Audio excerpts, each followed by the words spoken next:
Welcome, friends, to the Here I Go Again podcast, where we discuss life, faith, politics, and a whole lot more. I'm your host, Rob Standridge, and I'm glad you're joining us today. So with that, here we go.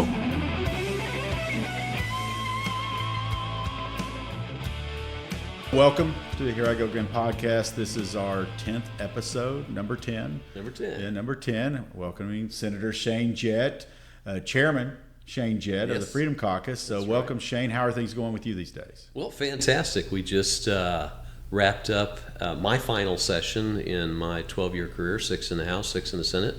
And we ended with a bang because this is Freedom Caucus is up in stride. Yeah. And we kind of dominated the news cycle through no intent of our own, through a lot of missteps from leadership who just couldn't seem to get away from their own rhetoric. So this has been an exciting year. Yeah, I think so. I mean, we were talking off air how jealous I am of the Freedom Caucus. I've said that on some podcasts before, so I am sincerely jealous. I will say that I have to take some credit for helping start the Freedom Caucus. Indeed. But it's like you train your dog to do all the tricks and then you give it to your brother. So, I mean, but I'm so proud of the folks that you have, including you, and how strong. But give me some before we get into a history for you, since we mentioned the Freedom Caucus, you talked about how it ended with a bang. Can you share with the viewers some of the highlights of that bang? How because I watched it, but you were inside it. So what are some of the highlights of what happened those last, let's say, few weeks? Well, and you have to look in the historical context, right? So you and I have both kind of been in the whipping boy seat when we would push back against leadership, when they would expand the budget and then brag about being the largest budget in state history. And you were in the crosshairs for leadership, for standing up and being opposed and providing an alternative vision for us. And so I came in 2021, and you were already in the battle for leadership and had been punished because you had the audacity to propose to going in a different, and I would argue a more conservative and more reflective of Oklahoma grassroots conservative core values. And so effectively what Freedom Caucus did was it allowed all of us who had been targeted by leadership, targeted by the lobbying class, trying to be taken out of office, it allowed us to unify behind a brand and then come to each other's mutual aid whenever we would be try to single out, isolated, and put in a corner. Right. And so effectively whenever they're putting those of us who are fighting for these core conservative values in a corner, what they're really doing is putting our 90,000 constituents who care about these values in a corner. And so what we did with Freedom Caucus, we were founded in September of 2024. So 2025 was the first year as the Freedom Caucus, and that's whenever we had the political upset, where you had the President Pro Tem-elect, Greg McCourtney from Ada, Oklahoma, who got spanked and sent home to think about his life choices by grassroots. And you had the same thing with Senator Jessica Garvin, who had run all of the DNC's preferred legislation to play gotcha with conservatives to either expand the budget or you hate women, or expand the budget or you hate all this silly typical stuff. Tricks of the left. Absolutely. Yeah. And so what Freedom Caucus allowed was a voice and a coalescence of the conservatives who are fighting these fights for our constituents back home that weren't getting the crystal plaques from the lobbyists for being legislator of the year, ostensibly because you're representing the lobbyists instead of your district. Right. And so Freedom Caucus just basically came together, codified it, and created an organization where we could fight back in unity against that oppression and pressure to capitulate and give more of the taxpayers' money to whoever was asking, whether that was a lobbyist or whether that was a state agency, and provide us with protection to push back against the organization, which is, leadership representing lobbyists. Frankly, Rob, in 2004, whenever the Republicans took over the House of Representatives for the first time in 80 plus years, I was a part of that freshman class. The Democrats had become so corrupt and self-dealing, many of them ended up going to prison. Some of them avoided prison by resigning or turning state's evidence. All of that corruption that we had been highlighting as Republicans the Senate leadership are now doing exactly those things. So we have become the enemy we swore to remove. So Freedom Caucus, you mentioned a word that I think is important, and you attributed it to grassroots. You said values. So just in simple terms, I mean, let's don't get complicated, but sure.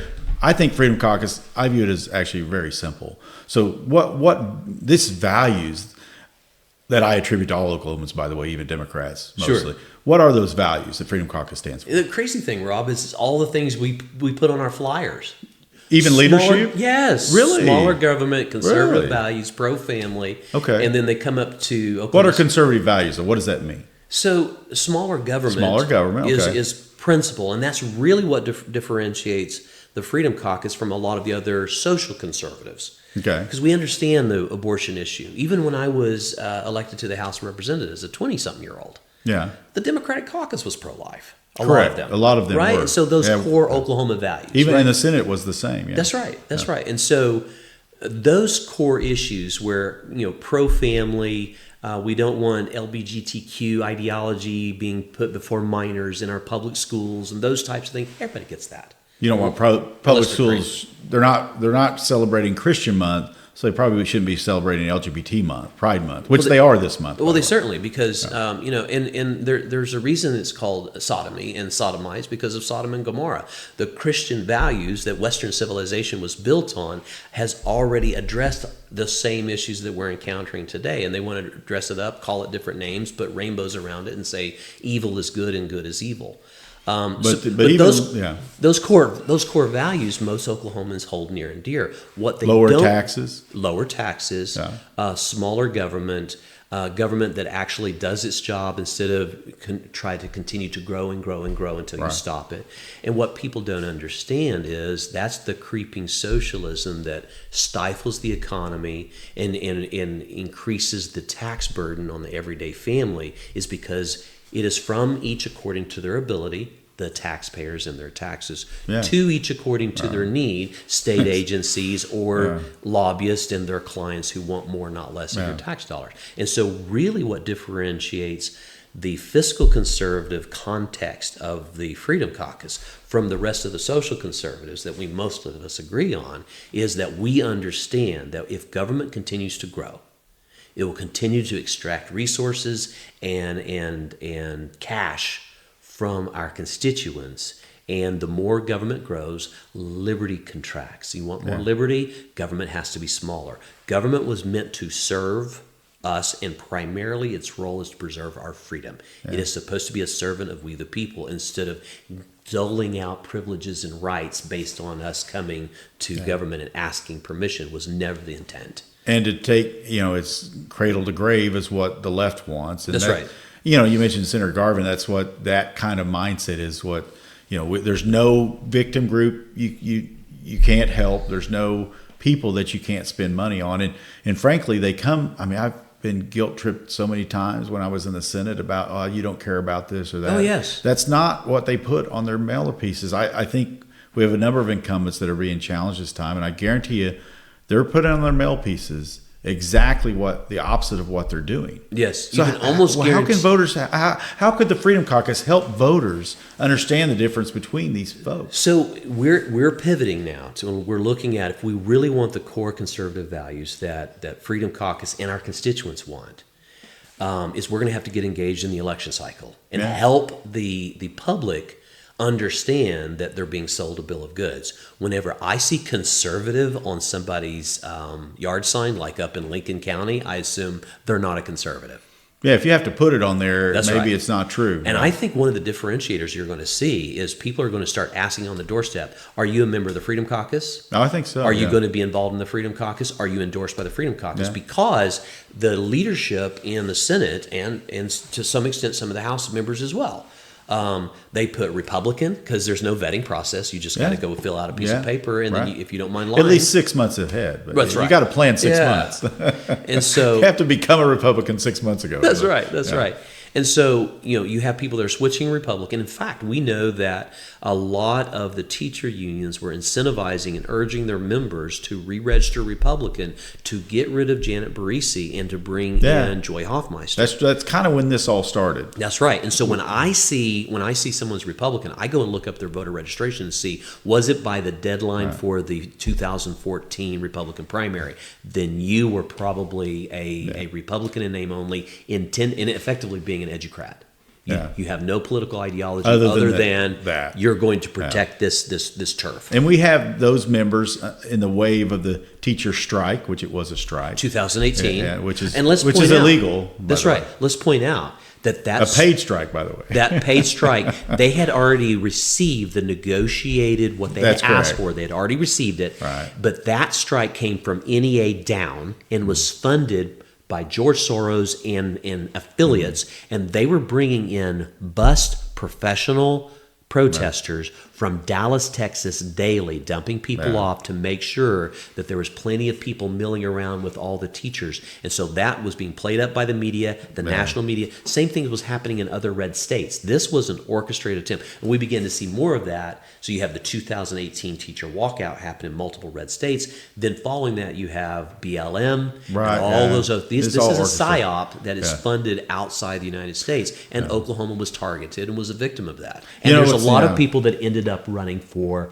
House of Representatives and Senate. And the Senate, that's right. As a result of that, that's in correct. fact, that was on the heels of Kennedy, a trans Republican getting rid of the cancer, from South Oklahoma City. He's an attorney, registered Republican so he could run for that seat, and then raise money from trial lawyers and other liberal ideologues to get rid of the most conservative members of the House, which would have been Freedom Caucus. That's correct. Effective type. That's why we need Freedom Caucus. That's right. Yeah. Because we had to coalesce, because you have a lot of people that are just voting on principle. They get isolated, singled out, and they try to destroy them. They can't do it anymore. Not with Freedom Caucus. Not with Freedom Caucus. And I think one thing you saw back during then is, like you said, it's a single ideology. They came in, some of them not necessarily bad people, but that they don't care. This being a legislator is not just as simple as saying I care about this one thing. It's a complex job. Well, it's like this. If you go to university, and that's what I tell people, what is it like to go into the legislature? It's like going to university as a freshman, and they're like, "What's your major?" Yeah, what's your major? And you're like, everything. Everything, right? Right. Why? Because we only touch whatever the law touches, which is everything. Everything. And so too much, actually. You really have to come in with an understanding of a very broad spectrum of issues. But what helps with that is the underlying conservative principles to help you navigate that, because the principles remain the same. And we say in Freedom Caucus all the time, principle over personality, policy over politics. Yeah, because the only thing we leave in that building, the only thing we leave behind us is what we put in statute.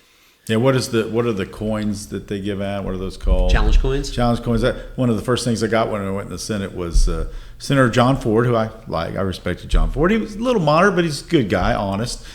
Killed a few of my good bills, but anyway, it is what it is. But that's the first thing one of the first things I remember is he giving me a policy over politics challenge coin, and so I appreciated that and tried to live by that. Yeah. I mean, it's and again, back when I came in, probably kind of like the time when you left the House, it wasn't a rhino field. You had you had people with varying beliefs. Right. But they were Republicans. Like they had been Republicans. Maybe they were in this field, made them a little bit more moderate. But now what you have, like you mentioned, you have the strike, let's say, let's call it what it was. We have the strike. We have the whole get rid of the cancer thing. We have these things that caused, and the Janet Barisi, people that aren't even close to being Republicans, not even remotely close. Oh, absolutely. And so, absolutely. But I want to go back. We started there, but I want people, Shane Jett, they know, I guarantee you, a lot of people watching, listening to this, they've heard Shane Jett in Oklahoma. They know Senator Shane Jett, Freedom Caucus. I want to go back a few years before I met you and wonder, what was that tipping point for you, the part where you said, okay, I'm tired of what's going on in D.C., or maybe I'm tired of what's going on in Oklahoma. What was the tipping point for you that said, I want to get involved in politics and leadership? That's an interesting question, because that goes into my childhood. And probably, Rob, it was preachers that came by our church, little Pentecostal church there in Tecumseh, and talked about. Which, I'm sorry to interrupt. Yeah, yeah. That's where I grew up. I don't know. It's Tecumseh, that's right. Yeah, T-Town. There's still standards in Tecumseh, that's right. Yeah. But anyway, so you're in your church in Tecumseh. Yeah, and so we'd have pastors that come and talk about the abortion issue, because Roe versus Wade was about the time that I was born. Okay. And so we would have people come in and talk about different moral issues that was facing a nation, and they'd quote scripture. Righteousness exalts a nation, but sin is a reproach to any people. That's from Proverbs. Another one is, when the righteous are in authority, the people rejoice, but when the wicked bear rule, the people mourn. Yeah. And so, and I grew up in a close knit Pentecostal, Assembly of God type, and in growing up, we were told politics is corrupt, dirty, and wicked. And it's not a good place for a good Christian boy. And honestly, I believe God called me into this arena. There's no other explanation other than God was tugging at my heart. My dad was a mechanic with the best snap-on tools money could buy. He wanted me to be a mechanic. My job was to hold the drop light so he could see where he was working in our muffler shop, or getting on my little red bike and riding to Wilcox Napa Auto and grabbing the part that my dad needed, being back in 10 minutes flat. There you go. I used a cutting torch. We used ditch witches. I mean, we did all kinds of stuff with our hands. But my passion was always nation building. And so when I would read, I would go to our little pioneer library system in the city hall in Tecumseh and check out all the books on Native American leaders and generals and presidents of the United States and Winston Churchill. And I just couldn't get enough of just what was happening in the world around me. I went to a Christian school. And which school did you go to? It went as now it's Tecumseh Christian. It was Oak Grove Christian Academy when I was there. So when I graduated, it was Oak Grove Christian Academy. I think they've changed the name. But the biggest trophy that they offered in our school was for reading the entire Bible cover to cover. Really? Wow. Okay. Yeah. So I got that trophy twice. Really? Wow. Okay. And here's the thing: in Isaiah 55:11, it says, "So shall my word be that go forth; it will not return void, but will accomplish whereto I send it." You can't read God's word and not have an impact on you. It's not possible. No question. And so I read them. I read the Bible for entirely the wrong reason. I wanted that trophy, All right. And I did that twice, and it stuck with me. And so when you fast forward to 2002, when I decided that, and I was recently married, and Ann and I had prayed and felt like it was time for me to run for office. And actually, I was planning to run in 2004 because that's when term limits came in. That was my big plan. Okay. And Todd Hyatt and Chris Still and Lance Cargill and all of those, they said, "Oh no, you got to run in 2002." And so I went and met with my family / church, a big church family, and I knew better than to try to argue them into my position. I had to use scripture. And so whenever I told them, I said, "Look, when I grew up, I was told politics is corrupt and evil and wicked and no place for a good Christian boy. But I feel like this is where God is calling me.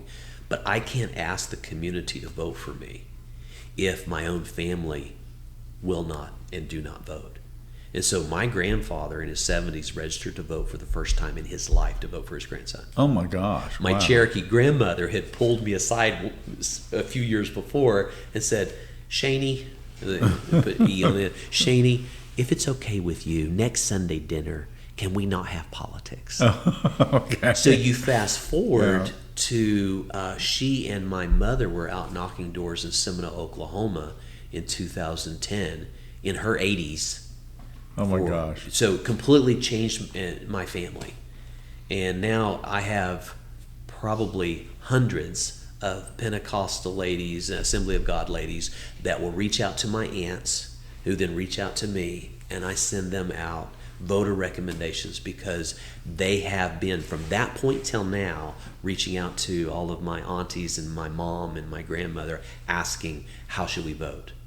Yeah. Because it made a difference. It made an impact because suddenly this, Pentecostal Assembly of God kid is in politics and making a difference. So that's where it started. And it started whenever I read, and I saw you have Ronald Reagan's autobiography here. Yeah. I read Reagan's autobiography on a road trip vacation to Disney World. Okay. And I read Reagan's autobiography, a biography on Imelda Marcos, a biography on two biographies on Winston Churchill, one on Jesse Jackson, and I was all those on the Disney World road trip. Yes, that's a long drive. So, my daughter gets a cameo every now and then. I'm not going to call her up now, but she's sitting over there. But we have a trip to Disney World coming up, Holly. Are you going to read? I need to get Shane. I'll get you my reading list. Yeah, yeah.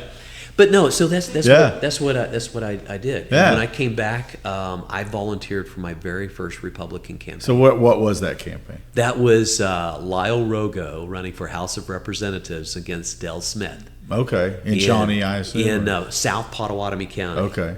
So Danny Sterling's district now. Oh, okay, yeah. So I was the very first Republican ever elected to that House seat. Oh, wow. In state history. And that was in 2004, I assume. That was in 2004. That is correct. Okay. So I came back, I think it was like 10 years later, and ran for and won the seat that we lost as a Republican. And that's whenever, I've said this on the Senate floor, you probably heard me say it, but that's where the phrase, I thought they sprayed for Republicans in Pottawatomie County. They sprayed for them all over. Yeah, I think so we had back a few, then. Had a few in metro areas. Actually, it's kind of the opposite. That's true. Yeah, that's had true. a few in metro areas, but that's right. almost all of rural Oklahoma was conservative. Right. Probably should say that in front of the word Democrat. Conservative They Democrat. were blue dog Democrats Yeah. in the national scheme. Yes. So they voted for Ronald Reagan. Right, for sure. Both times. They're more Democrat than many of the Republicans that changed parties 6 months before they run for office. That's true. Yeah. They're just hungry for power, and then they're willing to sell whatever they have of their principles and integrity in exchange for power. Yes, for sure. Which is what's going on right now in the state Senate. Yeah, it's for me watching and now being a spouse. It's very frustrating because, and I've said this to others. What is so difficult about being kind and respectful to people that have earned the position to represent their 90,000 constituents? That's right. I mean, that's all it would take. I hear the pro tem Lonnie Paxton opine about relationship building and all of this, and maybe he should have called you Senator Shaney, maybe like your grandmother, maybe that'd help. But I mean, that doesn't make any sense to me if you don't give people the opportunity and the respect that they've earned to push some of their ideas forward, or at least try. Yeah, it's all bogus. All of the things, it's like we may disagree and then we go have lunch together. That is not true. No, it's not true. That was a lie. I think Treat started Lonnie that. knew he was lying when he said those things. Yeah. And you're right. It was Greg Treat who started that, apparently had started that kind of divisiveness, personal vendettas, pitting one another against each other. In seeking power, we try. And what was so ironic in that whole period, like I ran for pro, I would have never run for pro tem if we had been an environment where everybody was treated fairly and with the same respect. But and I'll have to give credit to the previous two pro tems. I felt Brian Bingman and Mike Schultz did that to their best ability. Yeah. There's times in which I think as humans they might have struggled with that, but they tried. They made a valiant attempt to treat everybody with the same respect. Right. Treat maybe did that for a few months to begin with, but soon that disappeared because they want what they want, and to hell with everybody else. That's right. Well, and Treat is one-dimensional. He's been a political animal. He's been on the coattails of better politicians than himself. He wraps himself in a mantle he did not inherit, and you can't have a conversation without him saying Tom Coburn at least 5 times. And it's an insult to the man's memory, quite frankly. Well, I agree with that. I mean, Dr. Coburn, who was a short-time mentor of mine, but he was done with Treat. In the 2018, I'm surprised that his name is still being used because Coburn was done with him over all of that because that's Treat helped negotiate. It was the largest tax increase in state history. Mm-hmm. Coburn and many others knew that there was a lot of other ways we could have done that. There's a lot of other ways. I mean, and again, I'm not trying to throw everybody under the bus that got on board with tax increases. I mean, sometimes states have to raise revenue, but that was the worst time in state. I mean, what if the next year had been worse, which was probably more likely than what happened. Right. We were very fortunate in that the economy started turning around because we had a good president for a change. So the economy started really climbing. Okay, so fast forward now, give me some tidbits of, I mean, you spent 6 years in the House of Representatives. Yes. From 2004 to 2010, right? That's right. When you came in, what number of Republicans were there versus Democrats? I don't remember off the top of my head. But it was a slight majority It Republican. was a slight majority. Okay, so like 2 or 3 or something we like had that. to lock in. Right. Anytime there was procedural votes, we couldn't lose any of them, or the Democrats would come. So that was, and the camaraderie that we had in the House was intoxicating. It was bad. Turn of phrase in the Senate. We haven't got to intoxicating indiscretions. It was so alive. Right. Yeah. And you locked arms on occasion. We right? had each other's back, and we were real Republicans. Real, yeah. You didn't register Republican in the 90s if you wanted access to power. That would be the opposite, didn't exist, right? These people were the ones that were out in pasture. That's right. Just a couple years before, and now they're like, holy cow. That's right. Yeah. And so when we came in, we were so excited to be there. We were so excited to begin keeping all the promises that we made when we were knocking doors. And if the Republicans are in power, we will stop this cronyism. We'll stop this corruption. We'll stop these types of things. And we went in and started doing the people's business. And that was a really nice time to be a Republican. Now, we had the Democrats who were just waiting and they were in power. So right. they knew what power was. Well, and they so still had the Senate at that time. And that's right. So we were fighting the Senate. So we had our adversaries. And then, of course, we had my predecessor 3 times removed. Brad Henry was the governor. Oh, yeah. Oh, right? yeah. That's the same district, that's right. Yeah. And so so that time was... we worked very well together. And even then, the Senate had a reputation of being deferential and respectful. Yeah. That was completely non-existent by the time I arrived in 2020 when I joined you in the Senate. Yeah. In the 10-year period from when I left the House. I left in 2010, was out for a 10-year period, and came in 2020. Now, in that intervening time, I was in economic development finance with Native American lending and commercial lending in Native American banking. Oh, in banking, yeah. So that's what I was putting bread on the table, and was watching with appreciation to see us keep gaining in numbers. I was just noticing we are at a supermajority. I thought, man, how wonderful must that be? We must be. Our taxes, we're going to pay 0 taxes before without a clue that it had morphed into something that was quite shameful. Well, you mentioned the House and Senate relationship. I found that kind of interesting because even when I first came in, that I think the abuse of that stage, that's all acting. I told Lisa this. I've told other senators, freshmen this. Don't get fooled. The whole thing about the governor, House, the triad fighting and all, that's all actors on a stage. Yes.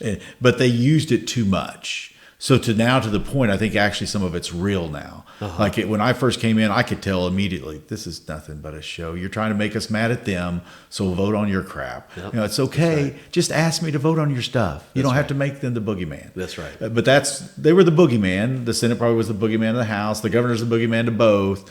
But now it's like, now that there's such a power struggle, so many members in the caucus, if you will, that it's actually become maybe a real fight a little bit. Well, it has been. And, one of my colleagues up in Ponca City recently went on a tirade and said there are 3 caucuses. There is the Democrat caucus. Yes, that was Senator Bill Coleman. That's right. That's right. I enjoyed that tirade. It's very entertaining. Everybody, it was also by the true.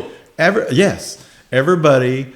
Bill's a nice guy. He can be a nice guy, right? But he actually slips in his anger and tells exactly the truth. So if you get a chance, go out, take a look at that tirade online, and it's Bill's own words. We're not putting words in anybody's mouth. Put the link below. Be sure to like and subscribe. Yeah, absolutely. Oh yeah, thank you, Senator Jett. Yes, thank you for the social media advice. Yes, click like and subscribe, and I will try. Actually, that's a good idea. I will try to include a link to that. That is, when I first watched it, I go, wait a minute, is this AI? I mean, I really thought that somebody had tweaked, because I only saw the first time somebody sent that to me was about a week ago. Yeah. Somebody sent that, and it was just that clip. So nobody had sent me the full thing. So I just watched that like 2 minutes, and I was like, oh, this is AI. Because he looked really angry. Yeah. I mean, really angry. And I had never seen him get that angry. So I was like, okay. So then somebody sent me, I guess OK2A made a splice thing with, how Don Spencer, he's very good at promotion. Yes, so it has OK2A logos and everything. And he, some little snippets of what's going on. It has the other guy, Jaden, who would be a phenomenal senator, by the way. Yes. Is Jaden, did I get that correct? Is that Jaden? Jaden, Jadan. J-A-D. Yeah, he would be, I think, I don't know him, never talked to him, but he looks phenomenal in this debate for sure. And very tall. He is tall and very statesmanlike. I mean, a lot of challengers against incumbents. I'm sorry to get on tangents, but you've seen this. I mean, you were a challenger against incumbents, but you were already experienced. Some of the challengers, I think, get too angry. I guess maybe too passionate. Yeah. No, I thought he was very even-keeled, very respectful in his demeanor. I thought very senator. I thought so too. I thought. Well, share more about the Coleman, because we teased it, but we need to tell people a little bit more. He said this election cycle effectively is about who will control the Senate. Control. Yes, and he's correct, because right now, who's controlling the Senate are lobbyists and special interests and state agencies. Right. And leadership. People that don't hold the values that are on the very mailers that they send out. Absolutely. And so who's not in control, and we feel it in our skin, in our blood, is the grassroots Oklahoma Republicans who get out and volunteer, who are just putting bread on the table, and they want Oklahoma government to reflect their values. And it's not happening, and it's clear that it's not happening. So actually there are three caucus. There's the Democrat caucus.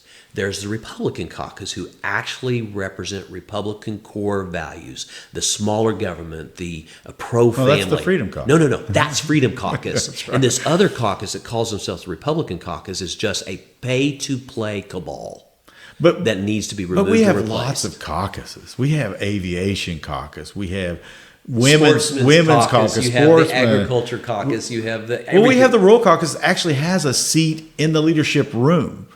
But they are so scared. I mean, it's fear and anger when I watch that. Our caucus is larger than the Democrat caucus. True that. Actually, it's larger than they think, because a lot of members are anonymous members. It is larger than they think. Yeah, and so it scares me. And I have not outed. We accidentally said, when I had Charlie Meadows on, we accidentally mentioned a couple names. I said, Charlie, we can't do that.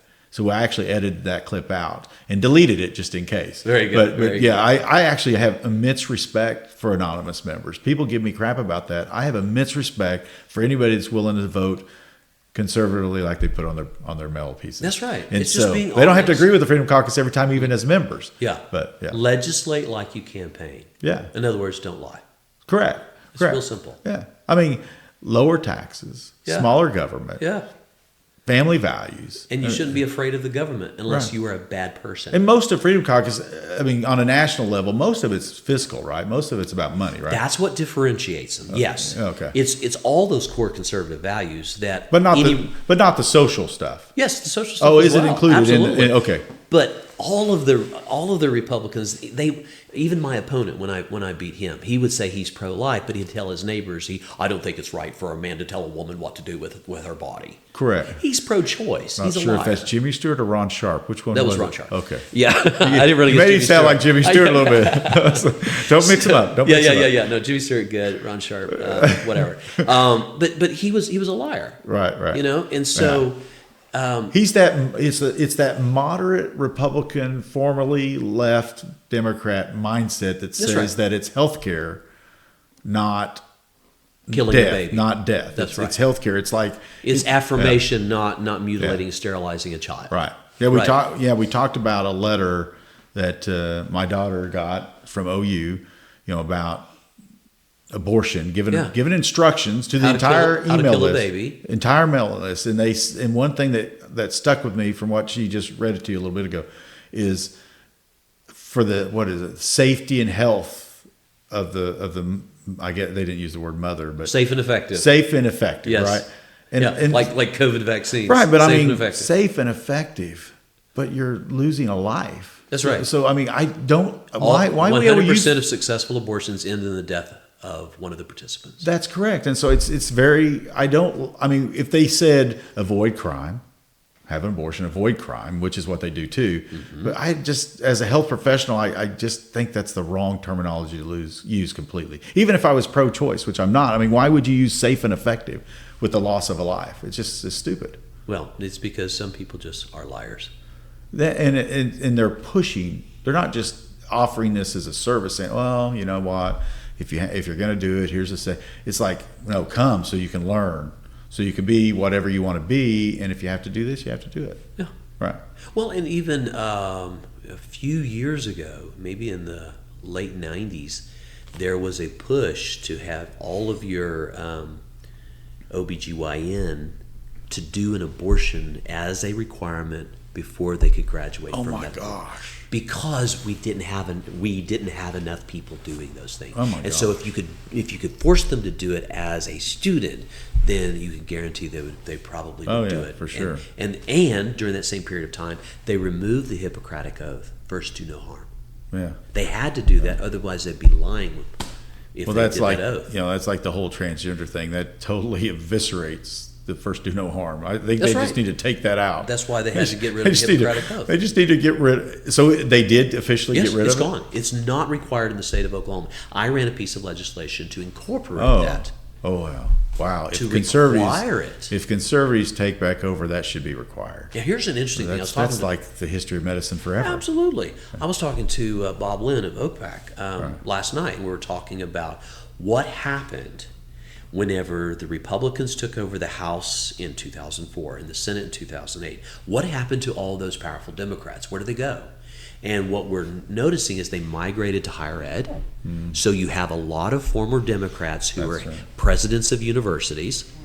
You've got a lot of them into large law firms, so they command a lot of campaign contributions. Yeah. You have a lot of them that ended up into state agencies. Yes. And so effectively what you have is the Democratic state didn't dissipate or disappear. It entered into the other institutions, and it has been pushing back against the elected representatives, the governor, the House and Senate, that are elected by the people. But they're using their ideology. So right now you have Seminole State College. Jim Utterback was appointed there. He was very dear friends with Gene Stipe. In fact, had a picture, official Senate picture of Gene Stipe in his office. And I mentioned that because I'd paged as a 16-year-old when Gene Stipe was a senator, and he said, "Oh yeah, that's Uncle Gene." Uncle Gene. So, and I had a very good working relationship with Jim Utterback. Very nice guy. He's very likable. A lot of vitriol against Trump and everything currently on social media. But that was who was over Seminole State College while I was a House member. And then replaced by the new president is Lana Reynolds, who has a DEI page and an LGBTQ page that is being run by her HR director, I believe, which is a lesbian couple. Now, they ostensibly go to the Church of Christ there in Seminole, but those values are not reflected in that university because those are Democrats. But those what's so ironic and hypocritical about that is those values do not represent Seminole at all. Not at all. Not at all. Not at all. 99% of Seminole is aligned with. They hide behind separation of church and state, which is a communist ideology. Right. It just doesn't exist. It doesn't exist here. Exactly. But yet it does, but it shouldn't because the founders never Let's did. talk about your Senate district, right? Yeah. Or Mary Bourne Senate district, or the Senate. We're in Mary Lisa Bourne Senate Standard, district, right? here. You have the former attorney of the ranking Democrat U.S. Senator David Boren. His attorney, while David Boren was our U.S. Senator, is now the president of the University of Oklahoma, who has been selecting and recruiting the Democrats from the state agencies, DHS in particular, running their DEI office or whatever they've rebranded it to. Rebranded. They are aiding and abetting and fortifying that dissipated Democrat state of those Democrat ideologues, and now they have metastasized, and it's a tumor in the University of Oklahoma. What's causing they want to indoctrinate the students that come through. Clearly. Because these are young people. That's right. Yes, they're not minors, but they're young people, and they want to take advantage of that opportunity. You know, one thing else, the freedom, I think one of the weaknesses that helps this whole thing with the Democrats, also the lobbyists, a lot of them go to lobbying. Sure. And so term limits, I'm for term limits big time, even though I'm a victim, you're a victim of them, I guess you might say. But they're good. But here's an area that I think the Freedom Caucus has a massive value because term limits do allow these people to get away with murder. Yeah. Well, in the case of abortion, literally, but they do allow them to get away with murder with regards to this. But I see Freedom Caucus not in its first year; it's a baby, but over 5-10 years, when somebody comes in and they can shepherd that person and say, "You don't have to agree with us on everything, but trust me." Yeah. You want to know the history. You want to be in here. You want to. So we'll make them. So instead of being a freshman, they'll come in and quickly learn 4 years worth of history. So that term limits, the good side of term limits will exist, and now we'll get rid of the bad side of term limits, the lack of knowledge. You are able to maintain institutional knowledge, which right now is being concentrated in staffers whose names the general public do not know. That's right. But they are flexing their political muscle. There's no question. We've seen it in boys' state and girls' state, so I'll be coming out with some information about that. I've been hearing about where that. You have Senate staffers are putting in individuals that have a certain ideology, and whenever they have speakers who are conservative, like members of the Freedom Caucus, they limit their exposure. And those who come in with LGBTQ rainbow sashes and have four-letter words in their presentation, and 3 separate times go on talking about how they're lesbian in front of a hundreds of young ladies from around that are minors from around the state of Oklahoma. Most of them from rural Oklahoma too. That go to church every Sunday. Absolutely. That was featured to the entire group. Yeah. So there's a lot of things that's going to be coming out. So again, it's that Democrat state, that liberal ideology. It didn't change to Republican. It scampered off into the bowels of the various institutions and are pushing back. That's the real pressure that we're pushing back. One of them is the Cherokee Nation. The Cherokee Nation, what used to be Little Dixie in McAlester, Oklahoma, whenever Gene Stipe was at his heyday, the DA from there is now the political consultant for the Cherokee Nation. And she is probably one of the most powerful non-Cherokees in Cherokee politics. And a lot of the money that comes into the casinos and gets divvied back up goes into quiet money that is undermining every Republican race in the state of Oklahoma. Really? And is funneling into congressional districts from New York to California. And that's from the Little Dixie mob that moved from McAlester to Tahlequah, Oklahoma. This is also happening. Well, to jump back to the Senate on that same kind of vein, my daughter was in Pageville, so we go up there to Pageville, and this has changed dramatically in just the last few years. So Treat got rid of the chaplains, which it took God out of the Senate, and I'll tell you how I see that. So God was in the Senate when I was there. We had prayer every day. We'd have a chaplain who's not a politician open us in prayer every day and actually give us a sermon, if you will, or a message on Thursday morning. Consistent with the National Congressional Chaplain that we've had since the inception of our nation. And probably since the inception of the founding of Oklahoma, since statehood, I would be willing to bet. We kicked that out. So we kicked God out of the Senate. And in his place, what did we do? We stuck a bunch of worthless politicians up there to say a prayer. Most of those prayers that I've heard are to cherry pick and use blasphemy, because it is blasphemy, to use the Lord's name to go after members of the caucus that they have an issue with. How many times were you asked to pray in your 12 years? I was asked, but I refused. I don't think it's appropriate for a politician. How many times I was asked? I don't know. 0. Well, I mean, I don't want to. I'm a Pentecostal. They didn't want me praying up there. I don't want to condemn anybody, but I love Roland Peterson. He's a dear friend. He gets up there. He says a genuine prayer. So not everybody's doing what I'm saying. But that's not the appropriate people to be praying. That's correct. You should have a chaplain there that's not and admittedly George, what was the senator? He had his guy up there that was George Young had a pastor. Did a horrible job, but so be it. Yeah. People are going to get up there and make mistakes. They're human. But that got rid of God. Now the Page program, it's ridiculous. All of those bills that they had to choose from are all liberal hacked bills when we have 40 Republican senators in it. And so that whoever's running that should be fired immediately. They make sure that they get lots of exposure to the Democrat caucus. Yeah, which is, was it 7? 8 people. 8 have a disproportionate representation in their exposure to the trying to program. Brainwash those kids. 100%. And it's very sad because when the Republicans truly had the leadership roles, you know whose bills mostly you would find in those stack of bills? This was kind of before you came in. Standridge, Dom, those. In fact, Dom's there was mostly because they're fun. They were controversial. They may not make it to the finish line. Yeah. But they're fun to do. And my bills were in there, and I can't.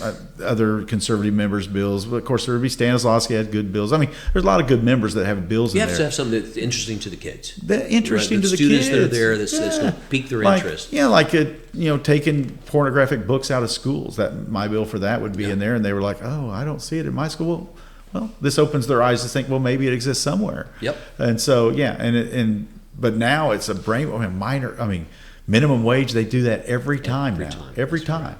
And the person that's running the program debates for that bill on the floor with these kids, trying to brainwash these kids as if that's really going to help impoverished people. It doesn't. But anyway, so you come into the House. So to fast forward to now, the Freedom Caucus. One thing that you're involved in that the Freedom Caucus isn't.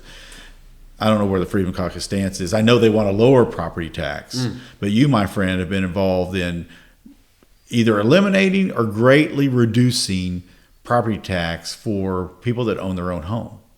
Oh yeah. Tell us, how did that get started? I mean, we won't get into my role in that yet, but sure. But how did that start? It's very simple. One is, if you can't go into anywhere Oklahoma and not hear someone talk about they're paying too much on their homestead, the taxes on their home, right? When you say home, I'm sorry for viewers. We need to make sure we define everything because I learned in the last couple of days that a lot of people don't understand all this. When you say homestead, what does that mean? Your home, where you live, your domicile, and it's where. Can a wife and a husband have two homesteads, or is it? No, you can only have one. One, okay. And so in the state of Oklahoma, you get to identify which is your primary residence and which you're going to take the homestead exemption on, which I believe is $1,000. I think that's right. Unless you're lower income, then I think you get another $1,000. Yes, and it's really a pittance when you think about how inflation and cost of real estate has gone up, and it's been stagnant for quite some time. So it's and people always complain about Texas's property tax, which is high, but their exemption is a ton more than ours. Right, a ton more. And so basically, it's the principle of, should local government be extracting wealth out of your home equity? Should you have to pay rent to the state of Oklahoma for the rest of your life until you draw your last breath? Or should they go elsewhere to find funding for state, local, and government, wherever it's been spent? And the overwhelming majority of Oklahomans says they should not be taxing the equity in my home. That's my home, right? And so basically, you have State Representative Mike Reynolds. He and I served in the House together whenever the Republicans took over. And subscribe and click like below on the Mike Reynolds podcast. Oh, that's right. Put the link below. Like and subscribe. Hit the little bell. Yeah, right. So Mike is he called me and State Representative Jay Stiegel. Ah, yes, Jay. And an interview you can do in the future, and they can like and subscribe then as well. Yes, I need to have Jay on for sure. It's basically to phase it out. Why? Because this Senate leadership and the House leadership were not interested in meaningful property tax relief. There's no question. They wouldn't even increase the exemption to 5. At least they had Senator Standridge had a bill, and I think even the pro tem had a bill, supposedly, to increase the exemption to $5,000. Which he had no clearly intentions whatsoever. Because if it's his bill, it's going to be heard if he wants it heard. Oh, absolutely. It was there for a press release and nothing more. That's correct. Disingenuous. So just like the illegal aliens thing, we're going to get to that. So basically, I ran a legislation that would do exactly what we're doing in the state question. Okay. They did not want to hear it. Why? They're not interested in giving you property tax relief for your home. But I'm sure the chairman worked with you and tried to find a version that they would hear, right? Not at all. Okay, just checking. Because that's how it used to work. Yeah, but it doesn't anymore. Yeah, right. And so it proves the point. If the people of Oklahoma want relief on the property tax that they're paying on their home, they cannot look towards the Senate leadership to provide any kind of relief whatsoever. They're not interested. They're addicted to the narcotic of spending that money. Oh, yeah. And so what we did was we made it a vote of the people through the initiative petition process so that they could vote if they wanted to phase it out 1/3 next year, 2027, 1/3 in 2028, and 1/3 in 2029.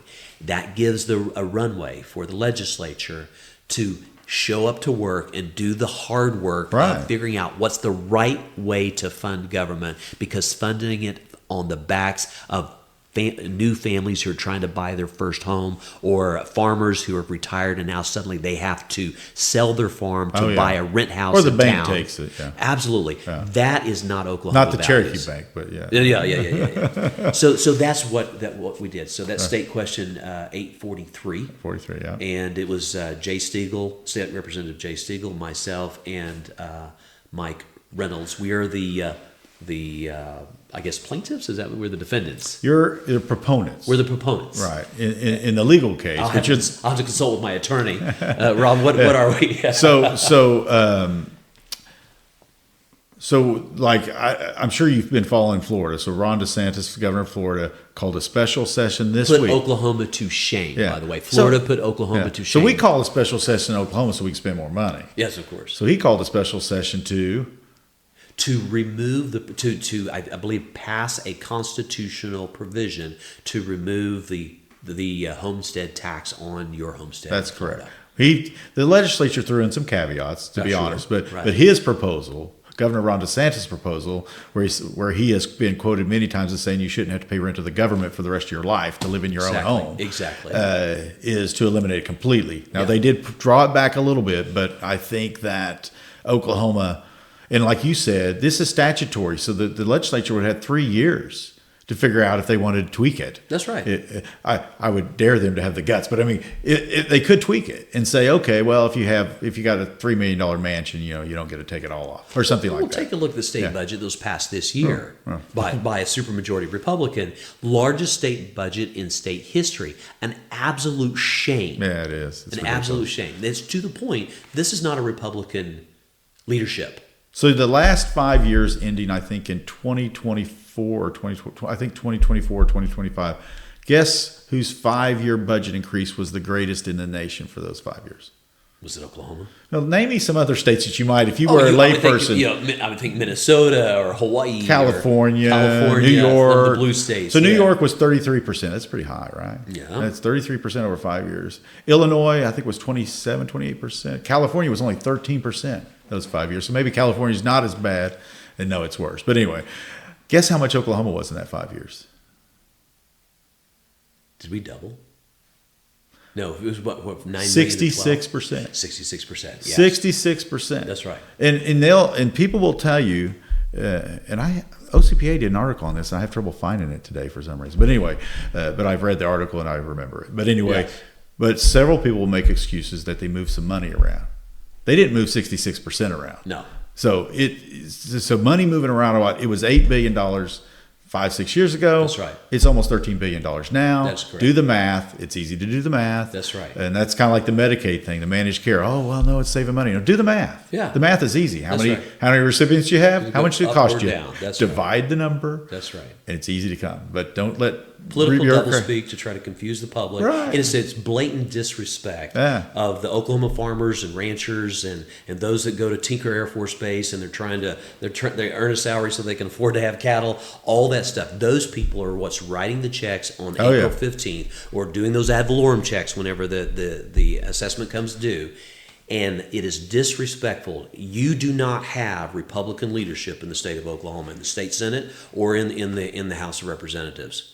They don't behave as Republicans. They do not govern like Republicans. So you had a list of books that you read on the road trip to Disney World. I'm impressed, but I used to read till I started writing. I read vociferously, so I read tons of books. But I'm sure though that you're in favor then of the government, the state of Oklahoma, using mine and your tax dollar, my daughter's, and everybody else's tax dollars to make sure they buy books for everybody in the state, right? Didn't you vote for that program? That you had that vote this year, right? No. Which one? To buy books for everyone? Yeah, for everybody for every kid in the state, they're going to send a free book to. I think the state spent $5 or $10 million this year on it. It's the Dolly Parton deal. Yes. Yeah, whether they want it or not. Yeah. So let me ask you. You probably monitor what your children read. I'm betting, as every good parent should. Yes. So if you got a book in the mail, just randomly from, I don't care if it's Dolly Parton or Clark Gable, I don't care who it's from, Garth Brooks, whatever. You get a book in the mail. Are you just going to hand that to your kid? I mean, is that the book you want for your child? Yeah. Probably well, the not. Government knows best, right? Right. I mean, isn't that the stupidest use of taxpayer dollars I think I've ever heard? Yes. I mean, you could, if you were going to be bleeding heart, you'd at least say, I'm going to send it to all the poor kids, right? But this bill just sends it to everybody. Yeah. Who wrote that bill? John Haste, I believe, Senator John Haste. Yeah, Yes. imagine my surprise. Well, yeah. John's a nice guy, but he's Yes. not conservative. I mean, that is nowhere close to a Republican you shouldn't idea. be selecting people based on if they're nice. That's You should correct. be selecting them whether or not they're going to fight for you to keep your dollars that you work for in your pocket, In your and in your pocket. home equity. So you can go down and buy a book for your child that you want. Yes. I mean, I don't care if you want to buy him about the striped giraffe or whatever you want to buy him about. You're probably not going to want the book that randomly comes in the mail. This is Because transferring money to Dolly Parton. Who's getting that money? And I'm a fan of Dolly Parton's, but it doesn't mean I want to pay her money to send books to every kid in school. So the Freedom Caucus is not behind the property tax effort exactly, but it's of the same kind of mindset. It's the same principle. Yeah, get rid of Absolutely. People need to be aware that the property tax that they're paying in Oklahoma is not low. No, it is not low. It is not low. And we also have to remember that for the first 100 years of Oklahoma history, we were controlled by Democrats and the Democratic ideology that went with that. And Democrats back then, even though they were conservative on the social issues, were about growing government. So their idea of job creation was expanding the public school program, and or power. expanding social programs, and then power as well. And then that's when they ended up in prison, Right. or turning states evidence. Because you award all these jobs, you get your. That's correct. You know that's why we have such huge county governments, because maybe it's not huge in Oklahoma County, but you go out to Texas County having 3 commissioners and all this other stuff. Maybe it's not that expensive, but it's about power. Yes. It's about power. That's right. Because you don't need all of those people out there. Kind of like the school districts. You don't need 500 or whatever school districts, but well, whenever in 1907, whenever they were putting up school districts, the primary method of getting around, if you weren't walking, was walking on a horse. that's correct, right? And so those were schoolhouses really more than school that's districts. true. That's true. So sometimes we end up supporting status quo because it maximizes the revenue that flows into the district, but doesn't necessarily maximize the benefit to the student who is supposed to be the end recipient of those services. And it's tough. I've gone back and forth on that issue because the finances are hard to figure out. But so the property tax, yes, I am legal counsel for the property tax. I was before the Oklahoma Supreme Court yesterday. That's right. So I wanted to read some of those comments here in a minute. But I also wanted, so I have family in Florida. So when you think about other states, And Tecumseh, which by the way, I meant to mention, I went to the Assembly of God church there. I don't know if you ever went to that. You mentioned the Pentecostal Assembly of God. Was that Brother Ryder's church? No, it was the Hurst family. Of course, yeah. Okay. Travis Hurst has a church on 177. My best friend in high school. Yeah, we rode around in his people. Jeep nonstop, and Travis used to mess with he has those old beat up yellow crappy Datsun that he used to always shift it into neutral as we're going, because it only had 3 or 4. I can't remember if it was 3-speed or 4-speed, but when you were going 55 miles an hour, you'd think you were going 300 miles an hour. Yeah, anyway, it's very low to the ground. I miss Travis and my buddies out there, but we had a lot of fun. Good people. Keep thinking we're going to have a reunion, but when you go to some tiny little Christian school, it's hard to get 8 people to come together, or 15 or whatever. But I have family in Florida, and I visit with them about now in politics since I've been involved. And in Florida, so I have family that have homes on the ocean there. Their property tax is lower than my property tax here for homes that are more valuable. Yes. And this is he's talking about getting rid of their property tax. I'm like, well, maybe we need to trade governors. Maybe Ron can come over here and knock some sense into us. Hopefully maybe we'll get a governor that'll do that. But I don't understand that. I don't understand how people here can be.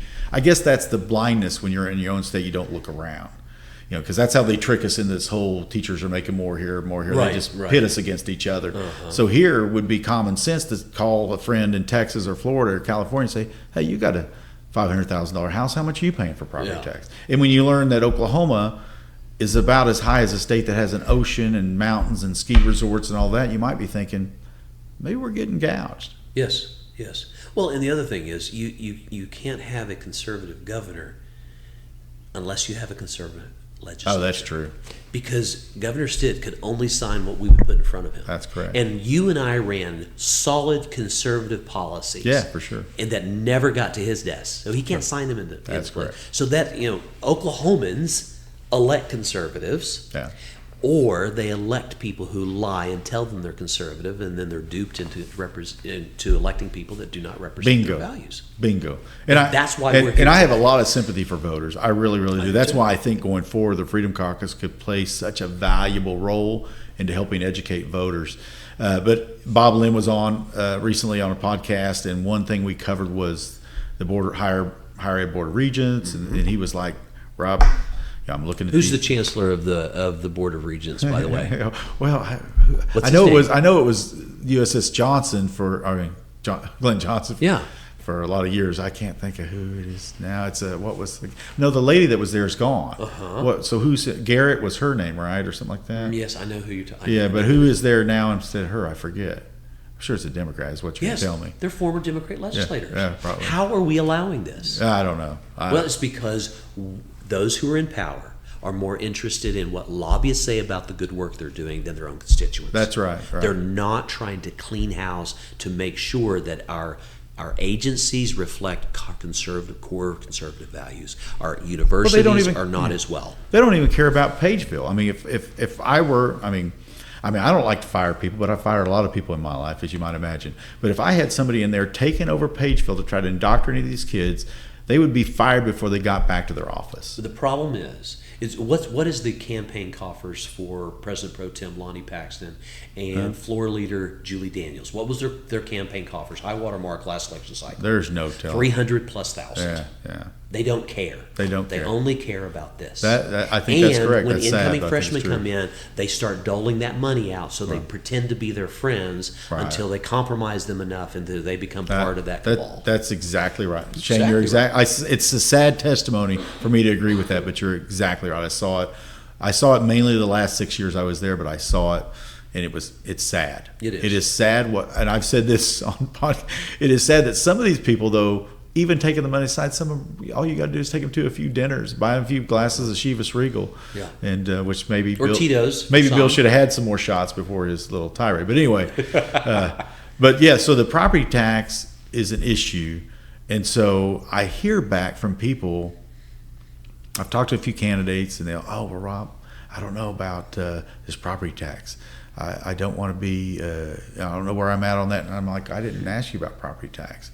And so, they're associated with Freedom Caucus or whatever. And I'm like, so when we had the argument, which again, honor of my life, if I never have another case, as long as I live, I'm so proud of that to represent you. I know I didn't get there necessarily on purpose, from my angle or yours, but I'm so honored to have represented y'all. It was perfect. It was and so everything's in God's timing. So I hope right. maybe click and like, subscribe below, and I'll put my cell phone in case you need me for another. But I was a little concerned after hearing this, thinking that, well, maybe people aren't for this. But so let me read a few. This is on K4, and when I've done a million interviews with Channel 4. I'm sure you have too. Sure. When I do an interview on Channel 4, and I go and I'm talking about pornography in schools, I'm talking about lowering taxes or school choice or whatever controversial thing that I'm talking about, and I go look at the comments, I'm usually like, Rob sucks. Oh, Rob is horrible. Let's see, Rob. Well, get rid of him. Just honest feedback. Go back to honest feedback from Channel 4 viewers. But now I look through this. Hopefully these aren't the same people that say I suck. Anyway, hey, don't click or subscribe, like below on that comment, please. But anyway, they will. That's the one they really like. So I know this guy, Stephen Teal, is a very, very smart guy. He doesn't say no. He's given reasons how we can do it. I won't read that one. That's actually positive for it, but I won't read it. Okay. And eliminate property taxes and increase sales tax. That way everyone making a purchase. I mean, these are common sense things. Play one-time property sales tax when you purchase, transfer home. That way you don't have property tax for the rest of your life. Flat tax for everybody. I just heard Ron D. from Florida talk about what they're doing. Yeah. Remove property tax, use the lottery tax. Weren't we promised that at one time? Yeah. Lottery's going to pay for everything. Oh, yeah. Yeah. Sin pays for everything. That's right. Property taxes should end once mortgage is paid off. I'm sitting here reading these one at a time, so I'm all for no property taxes, particularly on seniors. Yes. it's there's one. The first one negative. What will replace property tax? Bingo. The guy responds immediately. Consumption tax. Uh-huh. So anyway, almost everything I read was Everyone like gets it. The only people that don't get this is those that are addicted to spending that money. And I really like this one.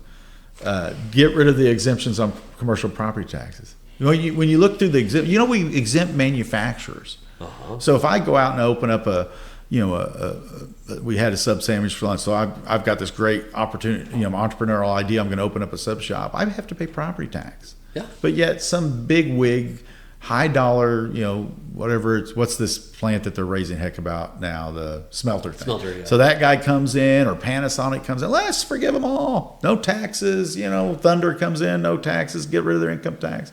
But yeah, so we wonder why people think they can't afford to get rid of property taxes. They're delusional. Yes. We give everybody tax breaks. Get rid of the tax breaks and give the everyday Oklahoman their home. Yes, and under the guise of economic development, that's where Right. the boondoggles are happening right now in real time in the Senate. Is we're going to take your money from all of you Oklahomans, and we're going to strategically give it to somebody who's going to come in and provide us with all of these jobs or benefits or economic development, whatever. Economic development and job creation, job development, all of those types of things. Basically, pulling money out of the pockets of small mom and pop businesses and then choosing who to give it to. Here's the wicked part of that. Leadership looks at that as an opportunity to go raise money for their PACs. Oh, no question. Let me repeat that. Yeah. For those individuals who are coming in, that come in hat in hand asking for preferential tax treatment, Right. they have to come to the lead committee. And then they're disclosed who are wanting special taxation favors with the people coming into Oklahoma. Creates an opportunity for those on the lead committee to go in and soliciting them for campaign contributions to their personal or to their PACs. This is happening today. I have a good description for those two parties. So you have the business party on this side, the politicians that are supposed to be representing the state on this side. These people are smart. These people are stupid. It's very simple. These people are willing to give away taxpayer dollars so they can get favor. These people are just like a Donald Trump. They're just playing the system over morons. That's right. People that are willing to give away taxpayer dollars so they can have a few $1,000s in their coffers. That's right. But unfortunately, the Organized Crime Bureau, the Federal Bureau of Investigations, calls that pay to play. It is pay to play. It is illegal. And I hope one day that they go to prison. I hope so. I hope somebody gets caught. And I heard, I'm not going to throw this name because this is not. I heard it secondhand. So who knows if it's true or not? But when you hear these things about lobbyists and people, a lot of times they're true. Mm-hmm. But one of the people in the Swamp 7 was heard recently saying that, yeah, I'll vote for that, but what do I get? And there was an old discussion that was overheard by somebody on what I guess, or she. I guess there is one. I don't want to eliminate the one, but I hesitate to mention she, so probably isn't that one. But anyway, so they can count to 6 now. But anyway, one of those people were. There are only two genders. Yeah, that's correct. That's correct. But I mean, who says something like that? I mean, it means you're just so stupid that you don't understand that what you're offering there is a pay for play, is a crime. It is. Absolutely. It's not a little crime. It's a big crime. It's a felony. You go to prison for a long time. As they should. But I think in this particular case, this guy is so stupid. I just gendered him out. This guy is so stupid that I think he does that. I've heard he does that regularly. Both genders are involved in this. I assure you. Maybe so. Okay. No, it's no maybe. It's a fact. Yeah, I mean that stuff, and I actually mentioned to John Eccles, who's running for AG. Yes. I actually visited with him the other day, and I said, you know what? Some people were throwing shade at him for stuff, and so I said, what you really need is you need to set up something to go after that, because that is happening. Yeah. And the quickest way to clean up Oklahoma and actually make the Freedom Caucus they wouldn't take over. That's not how leadership works. It's supposed to work in the Senate. There's no control. You're actually supposed to be elected to be kind of the cheerleader for the caucus. Yes, empower them. Yeah. And facilitate. Right. And that's what Bingman and Schultz tried to do, actually. Exactly. And so that's correct. So I told Floor Leader Eccles, or John Eccles, I said, why don't? And he agreed with me. He thought it was a good idea to set up something within the Attorney General's office that looks at this, because you can't. because once it's going to be found eventually, and it's going to destroy the Republican Party. You're better off finding these morons now that are willing to take money for votes and willing to take money for whatever. Some of these guys are living pretty good that stopped doing what they were doing before. And so you look at that and you think, okay, how's that happening? So that needs to be looked at. And once you made an example of one, it'll go away, or it'll go mostly away until a new crop comes in. Until term limits, institutional memory goes out the door. That's true. That's true. At the end of the day, the answer is integrity. Yeah. If you don't have integrity when you get there, you sure won't have any intact when you leave. That is correct. Yeah. And when I ran for pro tem, I quickly learned who did and who did, because when I was running for pro tem, what happened there, I'm not saying that, I'm trying to put this delicately, because I think it's probably legal, but shouldn't be. So what was happening there was people were being paid off with jobs. You know, a former senator leaves the Senate, gets a six-figure salary. Salary in exchange for spouse did too.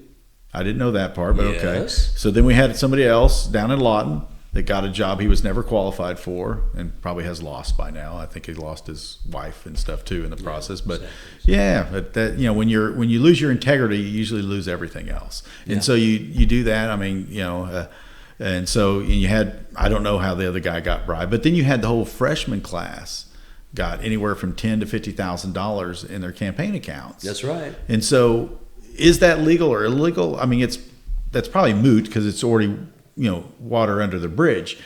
But we can't have that.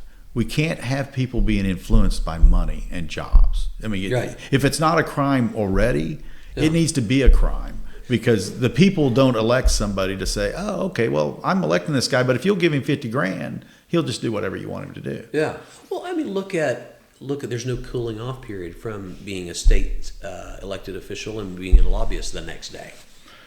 Yeah, a lot. Yeah. So we've got Greg McCourtney, who is spending a lot of time in the corner office with his BFF Lonnie Paxton constantly, where they're cutting deals about what should happen with legislation, and then releasing it before they even notify the entire caucus, not just the Freedom Caucus. They didn't even notify their own people, because Lonnie Paxton and you've got Greg Treat, who is now representing a medical institution or organization. You've got Roger Thompson is now representing a medical organization. Well, he's a retired physician, I think.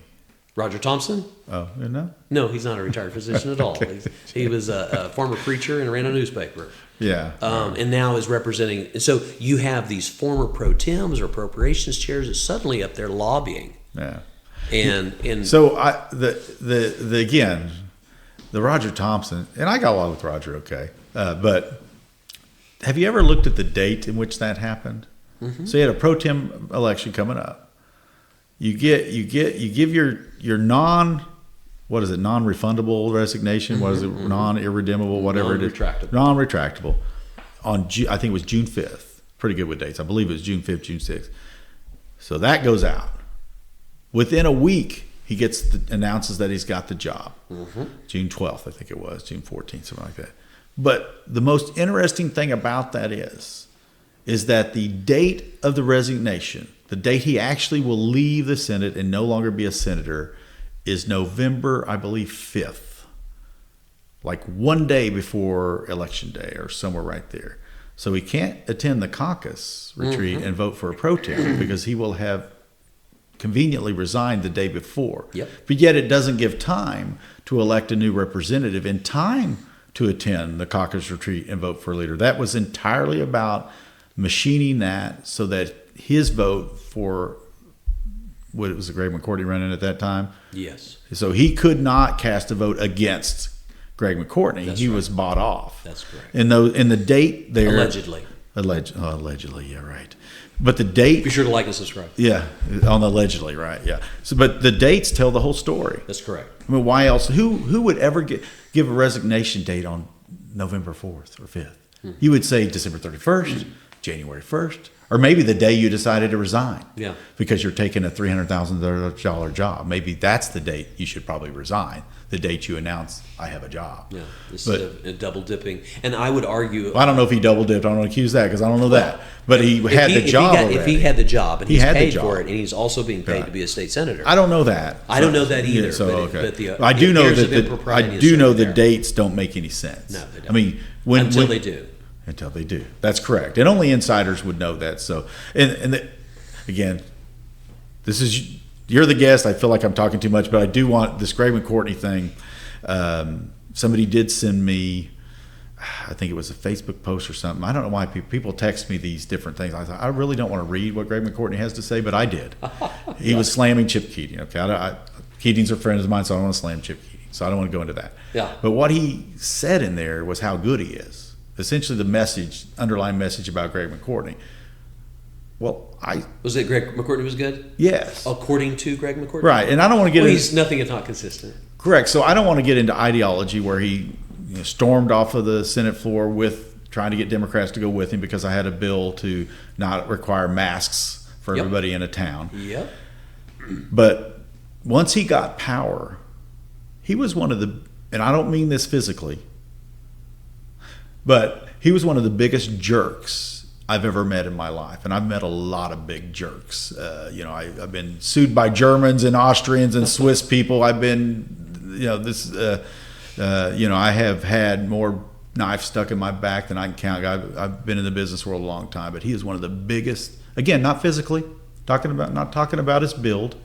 I don't want to be insulting that he's a big guy, but he's a big jerk. I mean, he's just such a big jerk that I don't understand how you could describe yourself as a good person, because he's not. Now he wasn't. Now before, who's running a close second? Current floor leader. Yeah, but I'm not served with her as floor leader, so I don't know. I'm telling you. But yeah, the frustration. This is Julie Daniels. Julie Daniels. Yeah. The frustration with rank and file who feel so disrespected by her. Right. Is alarming. Well, they said, one thing Lonnie opined in one of his briefs.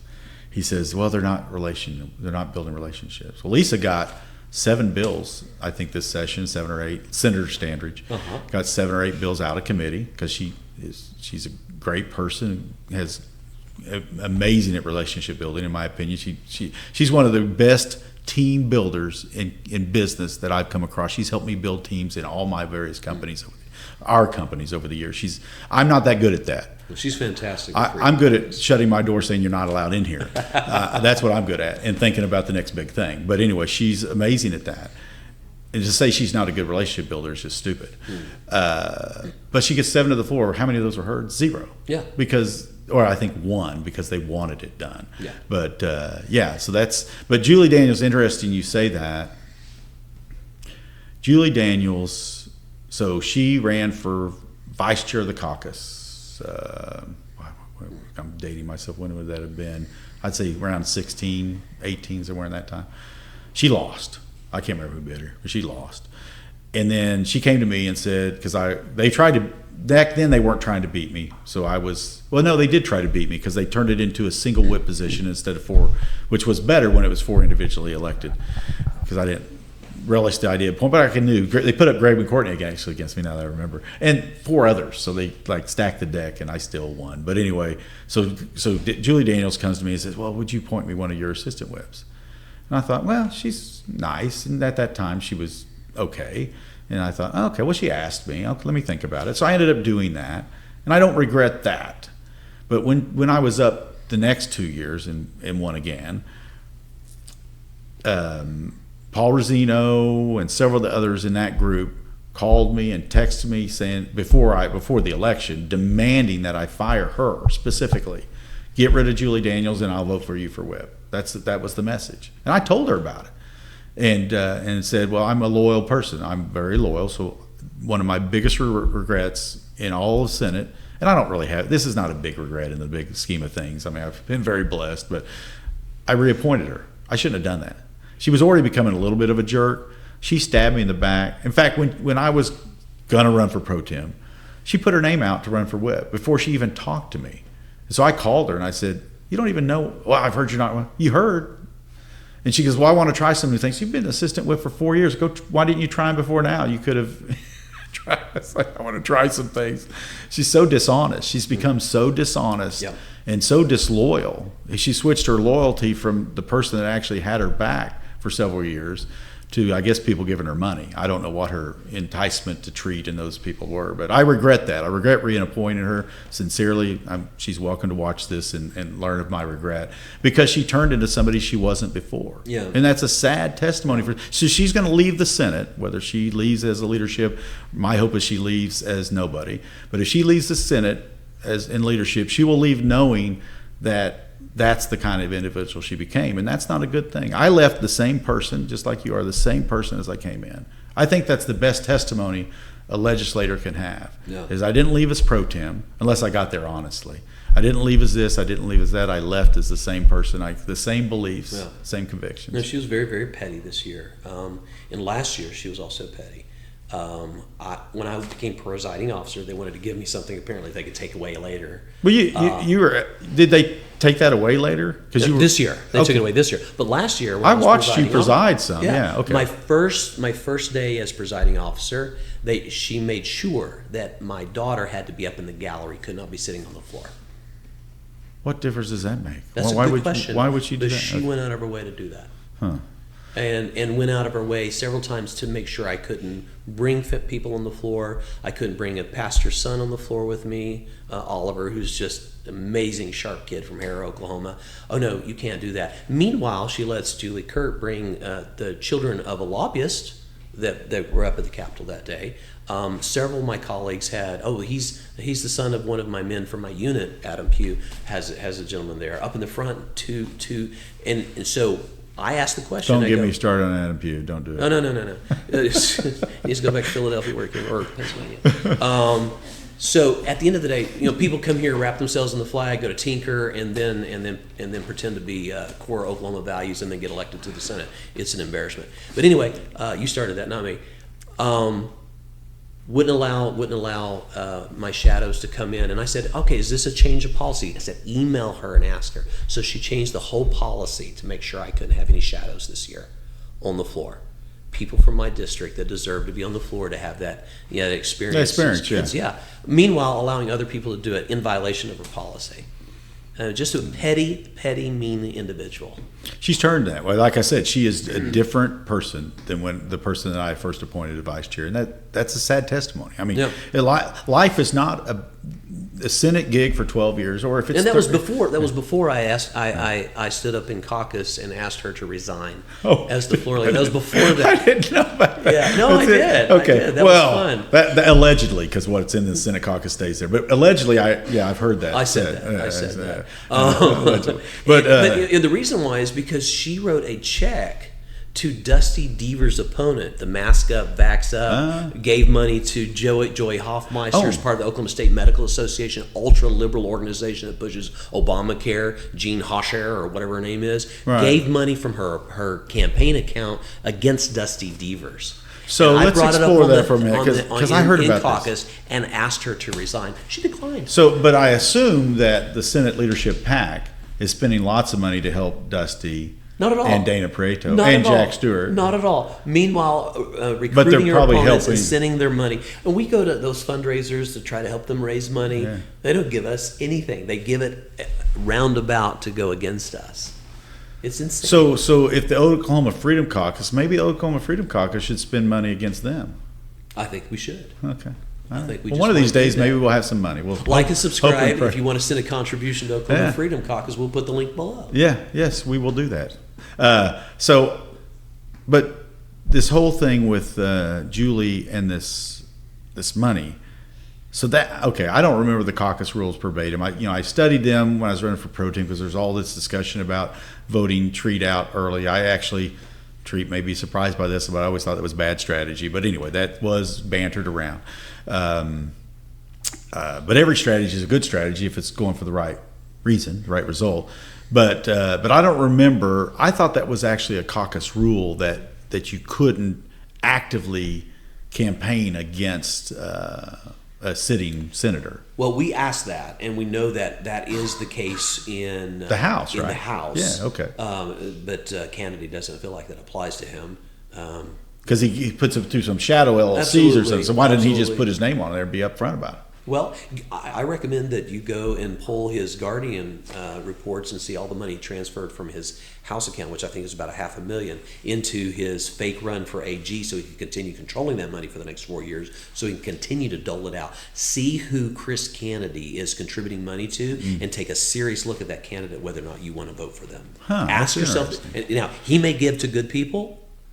But if Chris Kennedy is behind it, you should be very suspect. He is probably one of the most insidious and corrosive elements in Oklahoma politics. So that money, so if you move that's interesting because I did hear that. So if you move the money to an account, even though you don't file and run for that office, that's legal?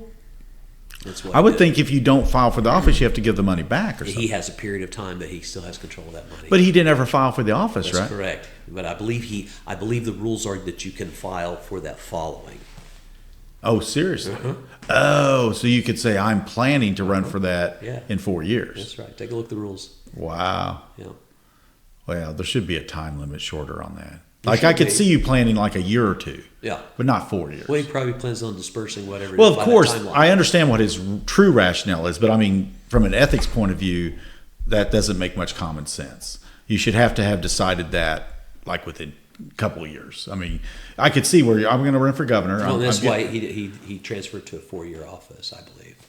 Yeah, of course. Yeah. Yeah. No, I see Maximize I it. see he's not a stupid guy. I see his rationale. I think that needs to be fixed. I think that's a Agreed. loophole. Agreed. I think 2 years. Like if you'd have turned out 2 years ago and you said I want to run for governor this year, that would have been awesome. And so maybe you should have that 2 years but that's within reason. Yes. But to say I'm going to run for governor when it's up that very year and you're going to wait 4 years, that doesn't make much sense. Yeah. From a political I think point he of view. probably filed it for the Yeah. 2026 cycle, Right. and then ultimately decided not to run. Oh, you think he did? Oh, okay. But I don't think he intended to run to begin with. Well, of It was course. a complete play to transfer it from one Yeah. and give him a larger So now window of access to that. but he cash. can't raise any more. Well, can he raise money? Well, that's a good question. Yeah, because if he hasn't filed, Yeah. that's bizarre. Anyway, It got my attention, but it hasn't got my undivided attention. right? Yeah. Right. Okay, so we had some very interesting things happen in this. I mean, and I'll just tell you, the one that I find extremely intriguing and interesting is this whole benefits for illegal aliens, because I listened to the Speaker of the House, Kyle Hilbert, on the House side. I actually listened to his debate and question and answer on these. There's 2 bills, right? That's correct. What do you remember? What the bill numbers were on them? 44 something. Yeah, 4422 One of and 44. One of them, they're both about welfare benefits. Essentially, there's Yes. 2 bills about welfare benefits for Oklahoma citizens. That's correct. Oklahoma citizens, right? And so you might Kyle Hilbert, some of the things he said really caught me off guard a little bit, because some of the people were saying that this is unnecessary legislation. But then I started Googling, and actually like 60% of households of illegal aliens are on some form of welfare benefit. Did you know that? I'm not surprised. Well, that's what Google's always right. I'm sure there's a number that's correct. That's Yes. the number I got. And Kyle Hilbert was attacked from all sides, saying this, and it wasn't this idea that it's wasted, because if it was useless legislation, then nobody would care, because Right. we pass a lot of that. In my 12 years, I don't know about your 12 years, we pass a lot of meaningless stuff. Yes. So what are your thoughts on welfare for illegal aliens? Those bills, I don't know if you listen to any Hilbert's stuff, but I didn't. in general, what is your thoughts on that as a Freedom Caucus member, chair of the Freedom Caucus, before we get into the machinations of the last couple of weeks? Sure, what are sure. your thoughts on that? Well, I would say kudos to Kyle Hilbert, who, unlike Senate leadership, engaged with the full spectrum of the political divide within his own caucus. And everyone had access to the speaker. We, as the Freedom Caucus, did not have access to Lonnie Paxton, even though he'd go and lie to the media and say he was willing to meet with any of us. He didn't. We tried to meet with him. The Freedom Caucus met with Kyle Hilbert, and we went over the legislation we cared about, the conservative things that he had run and other members of his caucus had run that we were willing to work with him to do. Those two in particular, bills we were enthusiastically supportive of as a Freedom Caucus, and it's a no-brainer. Some of those safety net provisions in place for the poorest of the poor are for Oklahoma families, so if they bounce on the bottom, we can get them back up so that they don't become it's a hand the up. state. But this is not intended to be a magnet for illegals to come in and begin to siphon off, and quite frankly, a parasitic load where they're pulling out of the taxpayers of Oklahoma. This was not intended for them. So do you believe that illegal aliens are getting welfare benefits? I do. So some of the Democrats, because in the House, this was a partisan divide. This was not rhinos versus Republicans. This was a partisan one of debate. Those social issues that tend to. But it's a fiscal issue too. It is, but it's also a political year, and it's always a political year in the House. Okay, very, that is a very fair statement. So not all of those 80 people that voted for it may have voted because they believe in it. Absolutely. That I'll give the House. I'll mar the House with you on that. But we don't know which one of those 80. At least I don't. Oh yes, go take a look at your freedom score, and if they have below 40, they're not real Republicans. Fair enough. But from outside looking in, I don't know, because I don't really study the House, to be honest with you. I don't want to say I don't care. Actually, my wife knows the House better than I do. Yeah, she's okay. my resident expert. But for as far as voters know, 80 people voted for that. And so 80 people believe that at least some illegal aliens are getting 80 people believe their constituents back home cared. That's correct. They do care. They do. Do they not care? Absolutely. So if you were to poll Oklahoma citizens, not illegal aliens, just Oklahoma citizens, Democrat, Republicans, Independents, what percentage do you think would say we do not support giving welfare benefits with Oklahoma taxpayer money to illegal aliens? I would say that 95% of Republicans would be in favor of that. How many Democrats? And 80% of Democrats would be in favor of it. And the 5 people that are opposed to it are the Joy Hoffmeister Republicans, who are educrats who just registered to try to vote. But they may Yes. vote to not give because they want more money for schools and roads or whatever else. That's right. If you're a socialist, a Marxist, communist, or an idiot, you're opposed to that. Correct. So another thing that Kyle Hilbert said is he said these are Trump White House request bills. Mm-hmm. So I was asked about that because I put something out there on social media a while back about that. I haven't asked Speaker Hilbert about that. I'm going to take him for his word. When I served with him, he seemed like an honest guy. Mm-hmm. Does that sound realistic to you? Yes, it does. Okay. Yes, it does. And Kyle Hilbert, Speaker Hilbert, has been honorable in his dealings with the Freedom Caucus. Now I'm beginning to understand the 80 votes, right? For sure, whether they believe it or not. So you have Trump White House request bills. Mm-hmm. You have a 90% issue, probably. Mm-hmm. And you have a partisan issue on top of that clearly believes somebody's getting benefits or they wouldn't have railed against it so much. Correct. So now what's the Paul Harvey rest of the story? So we did a motion on the Senate side to bring it directly to calendar. So for viewers and listeners, why would you have to do that? Because Lonnie Paxton, who's the author of these? Who is the author? Ostensibly, he's the author, just like he was the author of the $5,000 exemption for homes. Right. He had no intention to run whatsoever. Because he's the pro tem. He can hold up all the bills of the House until he gets his stuff passed. Hold it up for five hours, just like they did when they were drinking and drunk on the Senate floor last year. Or like the school choice bill or whatever else. They can hold it up or the budgets. So it didn't move because he didn't want it to. Correct. Full stop. Right. Now, so what we did to highlight this dereliction of duty on a campaign year, to show the Oklahoma voters that pro tem Lonnie Paxton was protecting his leftist cabal of fake Republicans so they wouldn't have to take tough votes on the floor, we made a motion to bring it directly to calendar. Is that a legal motion? Absolutely. Is it in the rules? It's in the rules. But it's against the Constitution. I think it is not against the Constitution. You sure? Absolutely. I heard a senator say that. Because they're either one, ignorant or lying. Or stupid. Oh, that's kind of ignorant, same thing, right? Ignorant. Okay. I would say ignorant. They're not dumb for the most part. But they're ignorant of the rules. They're ignorant of the rules, or they want to mislead their voters because they made a stupid vote. Okay. And it was a stupid vote to vote against that motion. That it made it very clear. And here's the thing: they knew the motion was coming because we submitted the motion, and then there are within the rules. There's conflicts of when a motion is to be heard. It says it's to be heard in the order that it's received, but later it says the floor leader gets to schedule the business, and so they use that gray area to push it to the very end so they can come up with a strategy on what to do. And what they did, they threw some of their members under the bus. I heard this. They wanted to kill it so that it didn't move forward because they didn't want Freedom Caucus to have a success. And our success was just having good policy heard. But let me back up for just a Sure. second. So you said good policy. Forget about the politics for just a minute. Sure.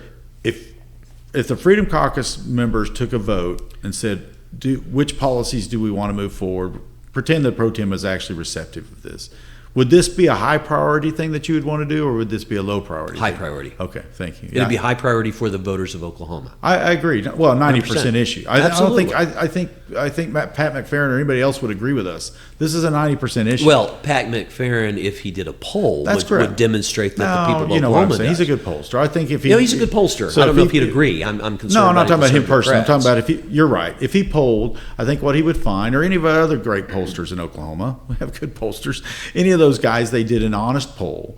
I mean, this thing is, if you did rural Oklahoma, it might be 100%, to be honest with you. Yes. But if you did all of Oklahoma, you're talking about 80, 90% return. It's a no-brainer. Yeah. No-brainer. So this would be a high priority Freedom Caucus. Yes. So now you have, like you said, they waited till the end of the day. Yes, and then it comes up Okay. to vote to bring it directly. So they to knew it calendar. was coming, is what They you're knew saying. it was coming. Absolutely. How many hours did they know it was coming? Maybe 4. 4? That's a long time Yes. in Senate time. Yeah, maybe 4 hours.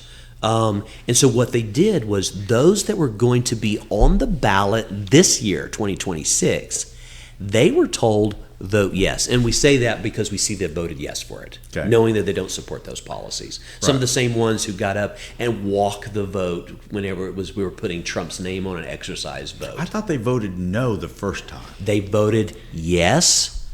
Some of them voted yes if they're going to be on the ballot this year, and the rest voted no.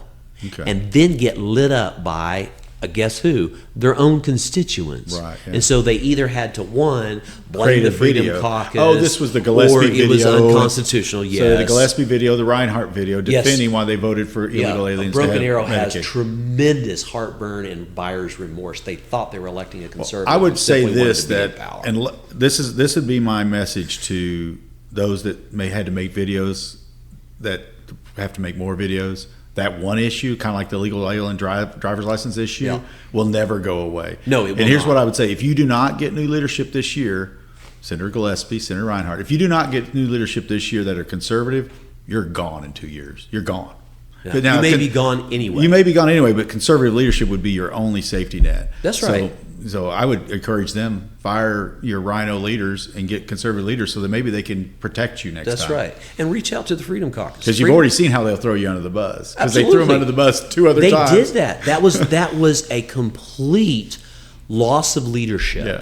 on Paxton's part But not protecting but they their rescued members. him the next time. Oh no, that was complete. Okay, I'm sorry. We farce. didn't. We, Yeah, I want yeah. to cover this whole thing. It's such a good. Maybe it's because we're insiders. I find this such a great story. Right.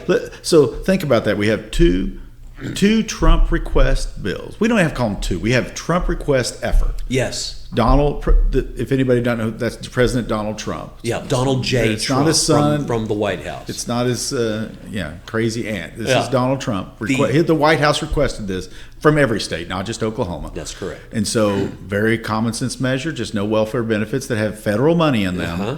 for illegal aliens. And yes, and time out, Yeah, okay. because this is hilarious. All right.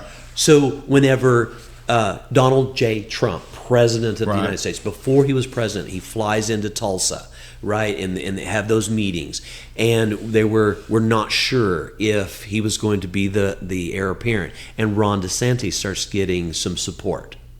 Oh yeah. So this is in 2023. Yeah. That's correct. Yeah.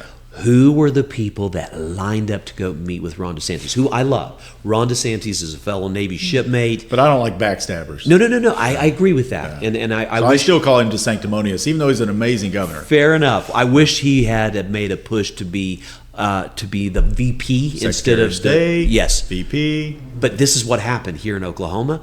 All the Never Trumpers ran to Tulsa as quickly as Who led the way? Lonnie Paxton. And here's the crazy thing.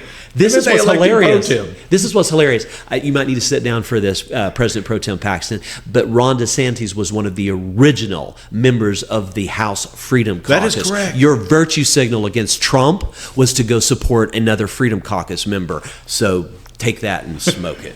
And like and subscribe below. Right? Yeah, and like and subscribe below. Definitely ring the bell. But I have mentioned that too. This is what's baffling about politics is in Oklahoma to me. Because to me, loyalty is so incredibly important. I think you saw that when I served. I mean, to me, let's pick on employees. Like over the years, I do fire people quite often, but I'm an extremely loyal person. That's why you're still in business. So if I have employees that are loyal to me, even when they kind of become bad, I'm like the last one that pulls the trigger on that person. Yeah. Now, if they're not loyal, I'll pull the trigger quick. But I've kept some really horrible employees too long sometimes when they're that loyal. I call them at midnight, they help out, that kind of loyalty. So I reward that. It really bugs me to no end to have a guy, Donald Trump, take all of those bullets. I mean, literally Yes, bullets. absolutely. And do all of that. And the second he's a little down, let's say he took a break, like he went on a camping trip. I got to have a break here. Mm-hmm. The knives come out and they stab him in the back. Absolutely. And they kick him in the nuts. They stab him in the back. To me, it's disgusting. And Lonnie Paxton was at the front of the line with his scimitar ready to stab him in the back. And he did. And then he kicked him and spit on him and everything else and said, "You're done, Trump. I'm with DeSantis." Yeah. And I find that disgusting. That's why we got I was in charge of getting endorsements in that December of 23. I'll never forget. I got like 6 people. You were one. I got like 6 or 7 people that agreed for Trump. That's 6 right. or 7 That's out of right. a Republican caucus of 40. I wanted to go meet Governor DeSantis. I had a meeting. And I called them. I go. Why was I not called? I'm a Navy intel officer. Yeah. I'm in the state. Why wasn't I given a courtesy call? Yeah. And they're like, "Oh, we're so sorry, Senator." And I said, "Who all did get a call?" And they gave me the list. I'm like, "Oh no." Yeah, I'm not going to this Yeah. because there were all the Never Trumpers were there, and it was a complete anti-Trump virtue signal. Yeah. Now, some of them went to meet Ron DeSantis. I get that there's a carve out, but most of them was anti-Trumpers that were there. So I think And I said, you know what? I'll meet him at a different venue, but I'm not going to that. And so we did. We met him at the 2nd annual State Freedom Caucus Network, and my daughter Esther and I got to meet with him, visit with him there. Well, I still think he's one of the best governors ever the country's ever had. To be a conservative But I will never governor, vote for him for you president have after to that. have a conservative legislature to send you conservative. That's right. The Senate, Bob Lynn, I think I touched on this a little bit and I didn't finish my thought, but he was talking about the higher ed regents and all of that. Mm-hmm. To finish that thought, he was talking about, well, I need a powerful governor. I said, Bob Lynn, that's not what you need. You need a conservative Senate because it wags the dog every time. Mm-hmm. That's the tail that wags the dog. And if you have a conservative Senate, everything else is downhill. Even if you had a governor that wasn't as conservative, I don't think it would matter because they can hold up the budget. They can hold up what little trinkets he wants until he does what they ask him to do. Okay, so I honestly think that Lonnie Paxton hates Trump so much. I mean, how could you stab somebody back so quickly like that? So I think he hates Trump. I think that may have went into his calculation on killing the Hilbert Trump request bills. Potentially, yeah. There was a lot of missteps because he actively killed Trump request bills. Yeah. I don't understand. Not only that, I had a bill, and I've got to look and see which one it was, that was also a Trump request bill. And the White House reached out to Senate leadership and asked, we would like to do a presser to encourage this bill to be heard. And they declined. They didn't want it because I was the author. That's not surprising. Mm-hmm. So these bills come over. So the Freedom Caucus says these are bills we want. We can't seem to get anything, so these are the perfect bills since they're Trump request bills, and plus they do a 90% issue. Let's pull them up. So that you said that they put the motion out, legal and constitutional. That's right. Legal, constitutional, following the rules. Following the rules. You put it up. So what happened? And then it got a majority vote, but it required a 2/3 majority So those who were not on the ballot this year, the freshman senators who were not on the ballot this year, voted no to get it below the threshold. Who would that be? I don't have the list in front of me. So I was saying Gillespie, Reinhardt, Hines, Kern. Yes. What about Avery Fricks?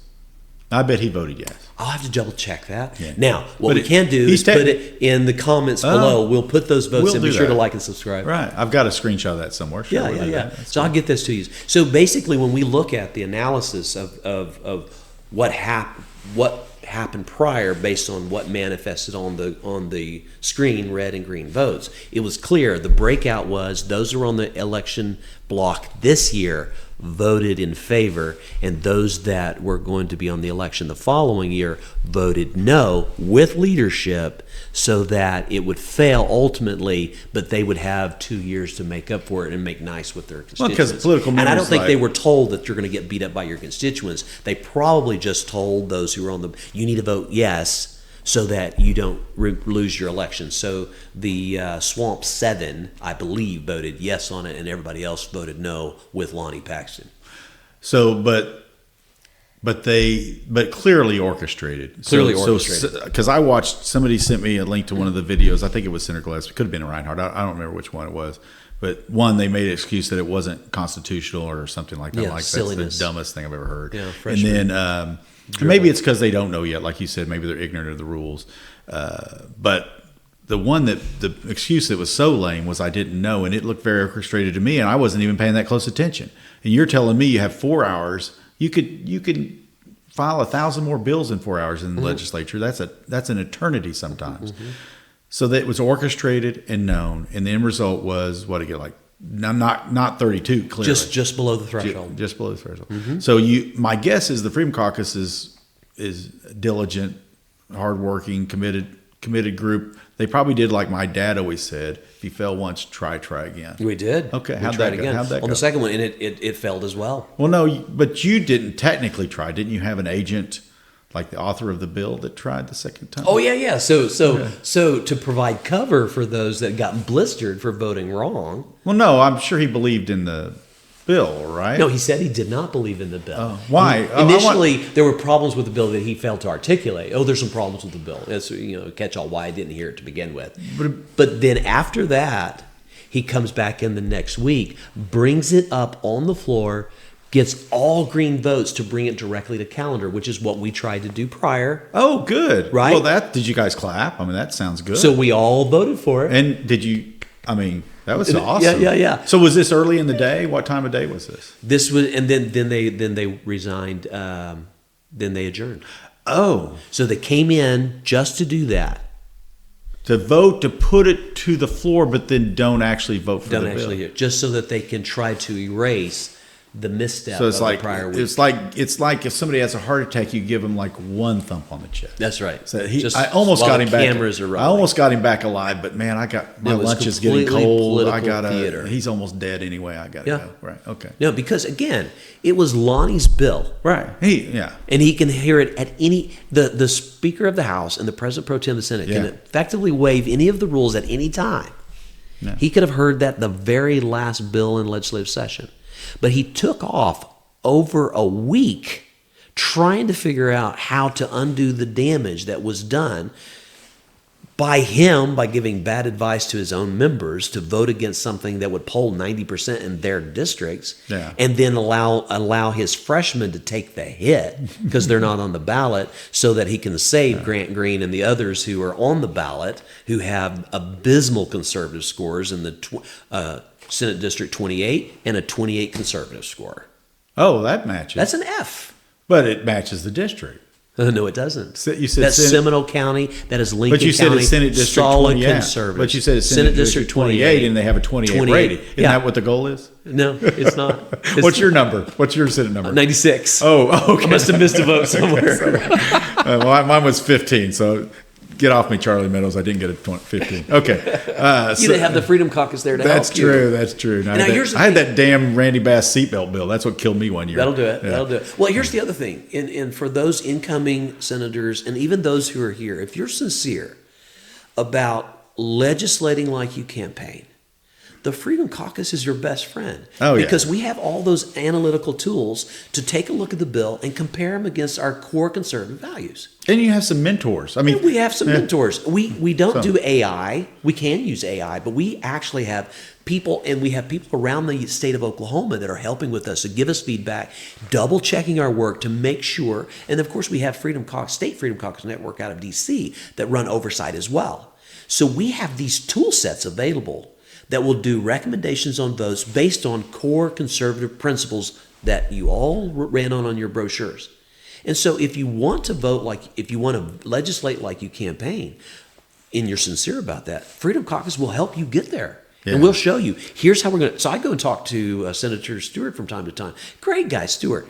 And I'll say, hey, this is not a conservative bill. And I'll explain to him. He's like, you're right, I missed that. And he corrects the vote.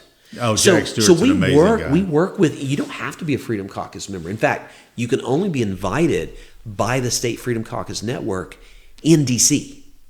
So it's not like I'm going to identify as a woman. Now suddenly I'm a woman. I'm applying. You can't identify as a Freedom Caucus member. As a candidate, you can say, I will work with the Freedom Caucus. I intend to vote with the Freedom Caucus. I intend to do those principles that the Freedom Caucus stands for. So I can join when I'm invited. You can say, here's the thing. Those Swamp 7, look at the tirade we saw from Bill Coleman. Right. They hate us. Why? Is because if you're a hypocrite, we're a mirror.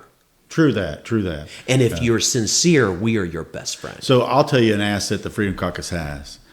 So, and I've said this before, this is sincere. You know, he didn't make you a senator, so this is not kissing butt. But one of the best people inside and outside of politics, other than Shane Jett, that I served with this guy a lot longer than you. Best people I've ever met in my entire life is Nathan Dahm. Oh. And Nathan Dahm is a solid Christian guy. He's a great family, great individual. But you commented on my Einstein books. Yes. Mainly because you were comparing me with the intellect of Einstein. I know how that was going. But anyway, but I mean, you talk about the Einstein of politics. And I know you're very savvy, but Nathan Dahm is extremely savvy and smart, but to dig into the weeds. Yes. That is such, people don't realize what an asset that is. I think that's what you and him are one reason why in the Senate it's so strong, because people know that asset. And you talk about digging in for Jack Stewart and various other people. And I know Jack's not a member of the Freedom Caucus, but he might as well be. He's such a conservative. He may or may not be. We haven't disclosed our list. That's true. We will not disclose. In fact, I think I told you, Charlie Meadows, I had to cut some out because we accidentally outed a couple people, but in the Senate. But on that, in that vein, though, I did talk about Jack because he's up for election. I want to plug Jack. I love Jack Stewart. He's just such a gentleman. He's sincere. He's genuine. He knows his district. He knows his people. He's one of the best people I've met in the Senate. He's a great guy. But I had Senator Burns called me a couple of days ago. Senator George Burns, a friend of ours in the Senate. And who is a member of Freedom Caucus, by absolutely, the way. Absolutely is. He's a public. He's outed himself, but he's a great conservative member. And he called me and he said, he goes, yeah, how's Jack doing? You know, Senator Stewart? I said, he's doing great. Jack's a great guy. I'm sure he's loved across the district. And I said, I told George this. I said, the first time I heard that, George, I was like, who would run against Jack Stewart? When I first met Jack Stewart, I thought I was meeting Jimmy Stewart or John Wayne. The guy is, he's solid. He is solid. He comes across so well. And he's just so honest and full of integrity. You can feel it when you're in his presence. That's and right. I compare him to George Burns is like that as well, and Roland Peters. You know, those are the statesmen, like our elder statesmen, I guess you would say. I don't want to call them old. It's kind of our elder statesmen in the conservative side of the Senate. And so I would encourage all the folks out in Yukon or wherever Jack Stewart's district to vote for Senator Stewart. He is a phenomenal senator and a great gentleman. Right. And not necessarily a public member of the Freedom Caucus. I know he's not a public member, but he's a great guy. So don't hold that against him. But he's a strong conservative. But anyway, so we're not finished with this story. So for those, I know other people, the lay people out there, is already tuned out on the whole Trump request bill story, but we're not done. No. There's some more interesting stuff to this story. And so people that, maybe you can create a video of this and slice out where we get off on tangents. But so we had the one try, and Lonnie threw his Christy Gillespie's and Aaron Reinhardt's to the wolves, said, screw you guys. That's right. They'll forget about it when 2 years. bullshit. That's They a won't. horrible They won't. prediction. That's He failed them. illegal alien driver's license. This may be worse. Yes. And they're still talking about the driver's license bills. As they should. From what, 3 or 4 years ago? Yes. And so this will be talked about for years, especially as we hear of more states finding this fraud in our welfare system, because they're going to, the voters are going to assume, and maybe rightly so, Yeah. that illegal aliens are involved in this fraud, because they are. 100%. Well, and the crazy thing is they go, oh, we're not doing that. Yeah. And they're like, oh, then you won't mind if we make it illegal. That's correct. That's It's correct. the same thing with critical race theory. Yes. Oh, we're not teaching that. That's Then correct. you won't mind if we make it illegal. No, we can't And then we teach. find the screenshots of the PowerPoints where they actually were teaching it That's to their correct. teachers in schools. But That's correct. so we had the one try, and Freedom Caucus made a great effort. 4 hours was spent for the other side to obfuscate and try to get rid of it. They couldn't, so they trained their SEALs how to vote correctly, but incorrectly. Mm-hmm. So they come up another 2 weeks, and Lonnie Paxton's going to be the hero. Strong conservative pro tem, gets up there, rails against the illegal aliens stealing all our tax money, pushes the vote to put it right to the floor, because that's in the rules. It's not unconstitutional. Or Yeah, Lonnie Paxton, the exact same he rules might have to, that we ran whenever Right. the freshmen were going, oh, that was against the but rules. I haven't seen a video calling that unconstitutional Yeah. yet. Yeah. I'm sure it's coming. But anyway, so he pulls it up. So power to the people. Yep. So he's pulling it up. Everybody goes green except the Democrats. Everybody goes green except the Democrats, and the Freedom Caucus is over there a little stunned, probably, maybe, I don't know, but it's up there. Well, we knew what he was doing. And so that means It that, was CYA. and according to the rule, if I understand that correctly, before the end of the day, that bill's going to be on the agenda, right? And they never heard it. Why not? Because Because he he had no ma- intention to. No, but he got the votes. Yeah, to bring it to calendar. Bring it to the calendar. And then not vote on Did it. Julie Daniels, did the floor leader scream over she wouldn't hear the bill? Is that what happened? Well, they're lockstep together. So and they hide behind each other. Well, that was her decision. Well, that was his decision. But there is another story. What happened to there? I heard there was a natural disaster essentially at the Capitol that caused you to have to leave early. yes. So the water stopped working in the Capitol. water! It wasn't the Mary Fallon sewage running down the walls. No. It Okay. was the water stopped, and so everyone got to go home early. So before it got on the floor, That's this right. horrible tragedy happened. Did anybody die? Nope. Nobody, because you have to have water. You know, I've been told you can live a long time without food, but water. You Yeah. can't go. I Is think was that integrity died. Whatever. was that whatever the fear? thread would remain. Was that the fear because the water? Did the water really go out? I mean, I don't even. Is that real? Was somebody turned it off, or it was Like this? It yeah, went off like this? Yeah. So maybe one of the couldn't flush the kids, toilet, maybe one of the couldn't turn kids the climbed behind the toilet and turned the water on, and Lonnie had a rough lunch and thought, "We got to go before this We seeps got to out go of-" before they expose more of my shenanigans. That's the dumbest thing I've ever heard. Yeah. No. Now I'm talking here as a voter. If I heard you tell me, let's pretend, for instance, that let's say I'm a optometrist, you know, and you know it's the last day of session or whatever, and we've been struggling in our profession forever, and Senator Jett's got this bill that's finally going to do for my profession as an optometrist what finally needs to be done. So you're up there, you're working diligently, trying to get that new law passed that finally optometrists get the respect they deserve. And I love optometrists, by the way, and so I have good friends that are optometrists. An So ophthalmologist, all of them, I love them all. anesthesiologist. I've learned to love everybody when as a senator. I love you all. But anyway, so I love everybody. So I want this. I want this bill to pass. You want the bill to pass. So you get up there. You get the motions all passed, just like this Trump bill. You get everything's in order. You get it up there, and here it is. It's about to come up on the board. Pro Tem pulls up the microphone. Sorry, guys, we got to leave the waters off. What would you have to tell? What would you tell me? I would have to. I mean, here's the thing. Is that a valid excuse? Is what I'm asking you. No, not at all. So We why both hasn't know this. anybody said anything? That sounds like the stupidest thing I've ever heard. I think the public are just fed up with the shenanigans. Well, yeah, no, the public doesn't care. I mean, the public probably doesn't care, other than we still don't have illegal aliens restricted from welfare. Right. They do care about that. Here's the other thing. There were no checks All right. for his and Julie Daniels' PACs or their personal contributions. There was no pay to play. Oh. There was nothing to benefit from them. Oh, that's true. So why would Why would they do it? And you can have with alarming precision predict what battleground industry fights are going to happen in the legislature based on the checks that start rolling in prior to session before the deadline. And then you can figure out who won post facto by looking who's making contributions at the outside of those legislative. But I'm sitting sessions. here. You're right, Shane. But I'm still sitting here, still frustrated and baffled about the water. So who made the announcement? I think Lonnie did. From the pro tem seat, not from the dais, not from the presiding officer. Yeah, I don't. So remember. how do you? I don't so remember. okay, I need to find somebody. I mean, when I'm in the Senate. You know me. Sometimes to find me, you got to go in another room. So right, I've heard it a million times. I know where I'm at on this bill. I don't need to listen to all this crap. So so I get you. I would like to talk to somebody that was there to understand exactly, because I'm sitting here thinking, how does that occur? So the floor leader gets the attention right in the middle between. You're in the agenda. You're from Senate Bill 1 to Senate Bill 2. Because there's agenda still going on, right? The agenda just didn't disappear. Just because they want to kill this bill, I'm sure there's other bills up there. So here we're between, and the floor leader's like, oh, I got a point to make here. Does she hand it over? Oh, the floor team has something he's got to say. Yeah. I mean, I don't know. Did the House adjourn? I don't think so. The water worked on that side. I don't so it's know. just an east side water problem. East side, west side. So it's just the men's restroom was on, but the women's restroom. So jet all the way. Is that what it was? East side, west side. When you're a Jett, you're a Jett. Yeah. So and then whenever they came back in, let the bell ring for 7 minutes and on what? On roll call to bring everybody in for legislative session, and then said chair fails to see a quorum. We adjourn to the call of the chair. Bam. What? And then they were out for the rest of the week. I heard about that too. All those shenanigans were going on.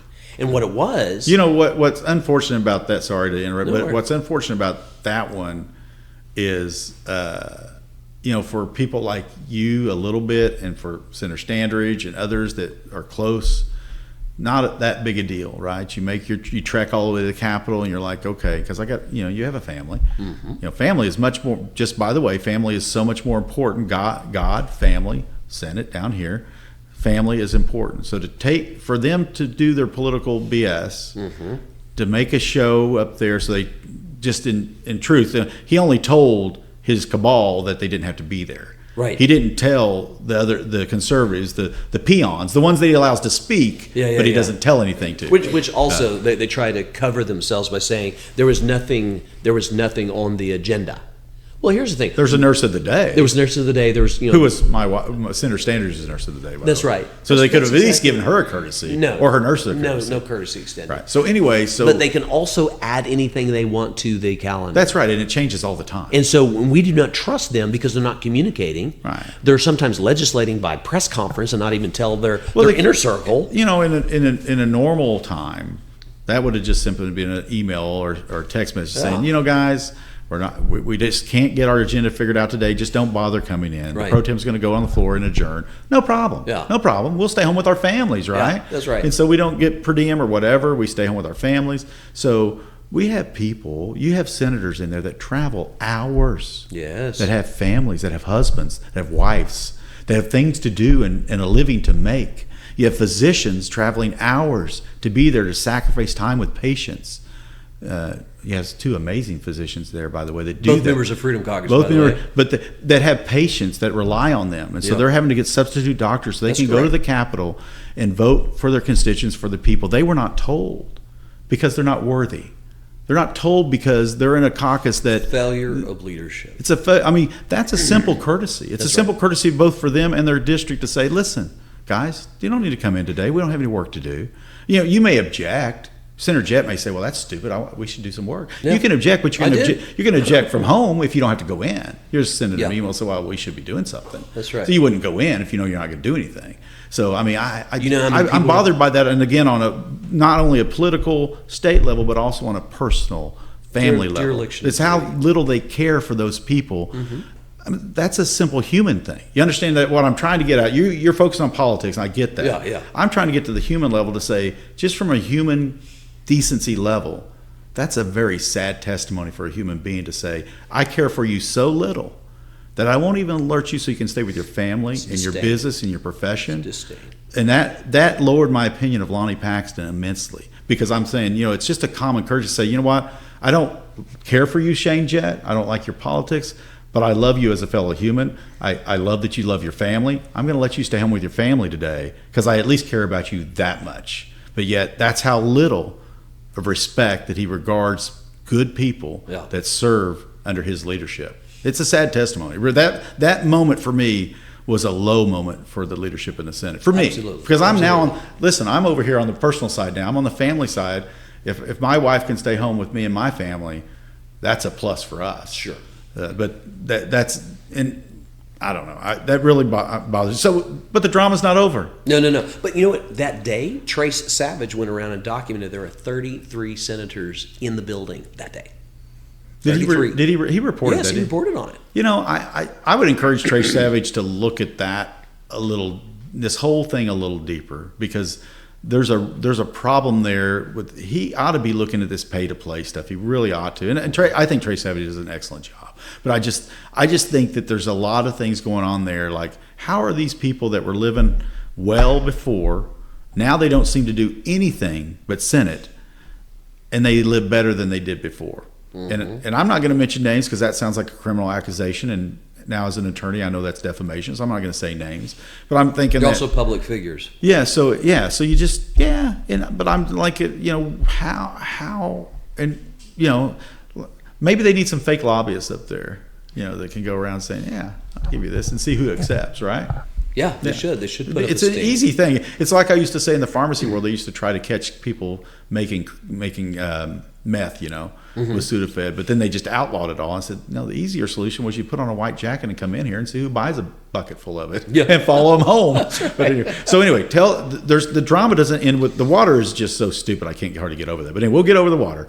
So we didn't do it there. We come back, they adjourn, but it's the 3 strikes and you're out. Now first we were following my dad's advice. If you fail once, try again. Now we're going to go with the baseball analogy, and you're going to say, 3 strikes and you're out. So you have a third bite at the apple. How did that go? When did that happen? That very last day of session. Last day. How did that go? So we brought our motions up, several motions. That was one of them, to hear the other companion bill of the Trump no illegal immigration. In general, though, no welfare assistance to illegal aliens. That's correct. Tax funded. That's right. Welfare. And so I believe it was Senator Dusty Devers from Elgin Lawton area. Fantastic. Who's up for election? Please vote for Senator Devers. He's an amazing guy, amazing senator. Yes. And Senate District 32. He is also the which isn't his score though, huh? Senate 32. No, he's 100%. He's better than making sure that score. We were joking about that, but I want to make sure that his fantastic. It's not their district score. So I believe he's the one that submitted that. It may have been one of the other members, and which isn't unconstitutional or against the rules. No, just completely to correct. within Lonnie the rules. verified the same that thing that Lonnie did before, right. trying to CYA and cover all the members he had thrown under the bus. And so what they did was they pushed it to the very end. And then they did move adjournment, sine die, which is non-debatable, and immediately but it was also because they had resigned to the call of the chair. There was no debate. There's no discussion. It was over. I thought they got all of those. I thought they got died. another vote on the board for that one. They never. I thought they did. They only the vote. I believe was a vote to table. Yeah, table. That's they correct. They wanted to table it. Yes. Yes, and so it's the same vote. So yeah. So we have 2 of those votes. But you have 2 of those plus the Lonnie Paxton CYA vote, which is meaningless. Right. So you have those 2 votes. It's meaningful in that you see what he's doing. But I mean, I think on the last vote, the Swamp 7 voted no. If I remember, you are correct. Or voted yes to table. I'll have to pull that. And again, we'll put that in the comments down below. Be sure to like and subscribe. Right. Yeah, I don't have a screenshot of that one, so if you have that one, that'd be great. I'll grab but it. I think we have. Essentially, we have 2 real recorded votes. One of them very carefully orchestrated. Yep. But dumbly so. The other one we cut them flat-footed. Cut flat-footed, and then one in the middle, which is meaningless. That's which is a political vote only because the water went out. Yeah. This is a natural disaster. You can't predict those kinds of things. It's it's almost as bad as the 2013 tornado. So it's it's very. I'm sure Lonnie probably presented it in that kind of end of times way. Yeah. It's we don't leave, the whole world is going to end. So I'm sorry we can't take the Trump votes today because the world may end. And we can't really come back and do it again tomorrow because all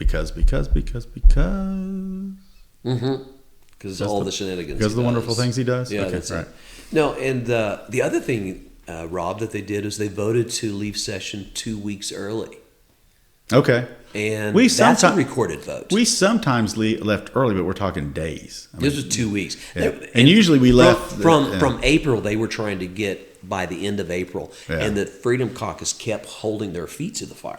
Well, that's probably because they they cared about the Freedom Caucus, and they want to make sure you guys be able to get out and enjoy your families. They were worried that the longer they stayed in, the more opportunities it gave Freedom Caucus to expose their vulnerable members as the rhinos and trans Republicans that they were. So the votes this session. So when now we have the session over. So, but the real reason probably, well, that may be one good reason. I think probably another good reason is they want those candidates they think are in trouble. Like, they probably care a lot about Dusty Devers in a tough race. They want to make sure he gets out, has time to knock doors. Dana Prieto, please vote for Senator Prieto. Tulsa Broken Arrow, he is a fantastic member of Freedom Caucus. Is it Owasso? Owasso, yeah. Yeah, Owasso area. 918 area code. He is a phenomenal guy, yes. Great conservative guy, member of the Freedom Caucus. So they wanted founding member of the founding member. That's correct, and he's been a public member since day one. That's correct. So, again, no shade against anonymous members. I love anonymous members. We do. Whoever you may be. That's right. And so they want Dana and Dusty and Jack and all these people that are on campaigns out there. You think that's part of the reason? No, they don't want to keep the conservatives in. They want to keep those that promise to keep Lonnie Paxton and Julie Daniels in their corner offices and in control. Just like Bill Coleman said, the elections that are happening on June 16th are going to determine who controls the Senate. If the conservatives of Oklahoma want to be in control of the Senate for the first time in years, they've got to elect more Freedom Caucus members who actually intend to legislate like the campaign, not this cabal that's been electing Lonnie Paxton and his ilk for the last 8 years. So they need to, voters really, I think it's even, not to knock the Freedom Caucus, I'm a founding member, but I think the more simpler message to voters is make sure that your candidate is willing to vote for new leadership. 100%. This will be the most important. These freshmen that are coming in. So let's say that I think we have 7. We call them I think Swamp 7. I think Don Spencer is affectionately calling them, because that's a term of love, I'm sure. Swamp an endearment. Yeah, he comes from Lower Louisiana, down Swamp Bayou area, so right. He misses home. So the Swamp 7. So they want to defend them. So if I were a voter, or if I was asked by a voter in one of those districts, and we can talk about where those districts are, I would ask that candidate one simple question. I'd say, are you willing to vote for new leadership? Because it's a complete cluster up there. And if they said yes, or if they even hesitated, they wouldn't be my candidate. I'd want them to say yes, absolutely. Yes. And I think in those 7 districts, they'll find a candidate that says yes, absolutely. That's right. Wouldn't you agree? I agree. Yeah, and it's probably not the Swamp 7 based on Bill Coleman's comments. So, no, it's absolutely not. Yeah. So, and this whole control word, that's a bizarre way to phrase that. But that's what leadership is about, is control. Right. So even the 2 ranking members of the Democrat caucus, minority caucus, said publicly that they believed that they would be treated more fairly and would have their bills heard if the Freedom Caucus was in control of the Senate. And the reason for that, and they're correct, is because we will take those tough votes, because we're chomping at the bits to show our constituents, our core conservative Christian constitutional Republicans, that we are opposed to killing the baby in the womb. So if you want to run that bill, we will hear it and we will kill it and the world will see it. But those people that are pretending to be pro-life, like Ron Sharp and a lot of them that are termed out this year, they're not going to be protected from those difficult votes. They're going to either have to go against their core beliefs, where they think it's okay to kill a baby in the womb, or they're going to show the world who they really are. And then their constituents, armed with the truth, can remove and replace them with people who do reflect their values. Because right now you have people in leadership, and you can look at their conservative scores on freedomindex.org. That's not our organization. Now, who is that? Who is Freedom? That is the John Birch Society. Oh, John Birch Society. Okay. So they're the anti-communists from the 50s, where basically they're trained lay people on how to analyze federal and state government to make sure that creeping Marxism is not coming in slowly. So And it's they rank state based and on federal votes, levels. based Okay. on votes, not your rhetoric, not what you say, but how you vote. And then they, like the Freedom Caucus, they measure it to those core conservative principles and say, do you stack up or you don't? Yeah. And so Lonnie Paxton has a 40-something. That's a failing grade, last I checked, even in the public school systems. And you've got all of the Swamp 7. They're 28, 33, 42, 48. I think the top score is a 48. Still a failing grade. Where you look at the Freedom Caucus or the conservative core, 75, 85, 90, 96, 100, Dusty Devers. So the lower the score, the more aligned you are with lobbyists, the more you're aligned with the State Chamber of Commerce, the more you're interested in giving away tax dollars to special interests. And the higher your score is, the more you're voting no. You don't want to give your constituents money to other people that don't deserve it. They should keep it in their own pockets. Yeah, and it was an odd thing, though. I will say I've never been that big a fan of the State Chamber of Commerce. However, I would say this. You can vote for good business policy. Yes. And still get a very high ranking on and vote against, like I voted against every incentive I think that it was ever offered. I think corporate welfare is one of the worst things that Republicans champion. It's insidious. But I think you can actually do well. You can actually balance that and get great scores on both of those. So, but if you're totally loyal to the chamber, then your Freedom Caucus record or Freedom Caucus index will be horrible because exactly. they don't always put it though in their scoring. What they push for isn't always in their index. That's true. And the read score is how much are you pushing to give corporate welfare out. Yeah, though. Now, there's some that's weird because I always stuff. got a high rating and I always voted against every incentive. Very suspicious. I know. It's just, but well, here's unlike David Holt, he would go to the other room and make sure where it's going to be. Yeah. So, David Holt, a trans Republican from the beginning. A new index that is just starting, it's been around for a bit, but starting to get additional play is the Christian Employers Alliance. Okay. Christian employers. Hobby Lobby is big into that. In fact, their general counsel is on their board. And they're doing what's called the Biblical Business Index. And so not only do they grade or rate your vote based on is it pro-business and aligned with biblical principles. Both. And so that's bbindex.us or .org. We'll put the link down below, and we can provide that information. But so not to throw Hobby Lobby under the bus, but is buying billions of dollars worth of crap from China and reselling it 10,000% markup. Is that on there? Yeah, we are capitalists in this family. But what I will tell you is, when you go shopping at Hobby Lobby, you feel like you've been to church. Yeah. So. I don't know. I mean, I love Hobby Lobby on one hand, but on the other hand, I'm like. They just buy all this stuff from communist China and they mark it up to like 10,000. They also buy it from communist Vietnam. Okay, fair enough. Come on. Yeah. I mean, they're good at business. I mean, we go to Mardell's the same company, right?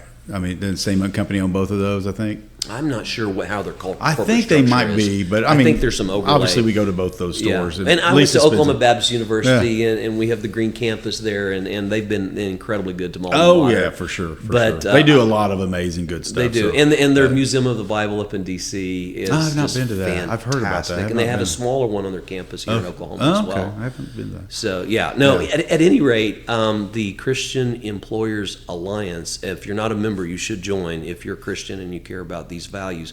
Because they're the ones that are encouraging the legislators to align their votes with biblical principles that are pro-business. And what define pro-business? That's good. So pro-business from a Freedom Caucus perspective, or just a core conservative perspective, is creating an environment in which risk takers are rewarded because there's a fair system of laws that are predictable and that everyone is treated fairly and the same. So the best service and the best product will always triumph, not a business not going to triumph because they've given preferential tax status. So a good business environment is fair, equitable treatment for everyone who is in the market, competing for your business. Well, I had an issue with them on the whole pharmacy thing because So there's the PBM issue that PBMs that is are probably the most crooked entities on the planet. Agreed. But there's a difference between the vertical integrated, where they're assigned to CVS, and those that are private sector individuals who are actually. But they came in and opposed small business because they thought it cost them money, and it's the most ridiculous thing. Again, they buy Chinese products and mark them up 10,000%.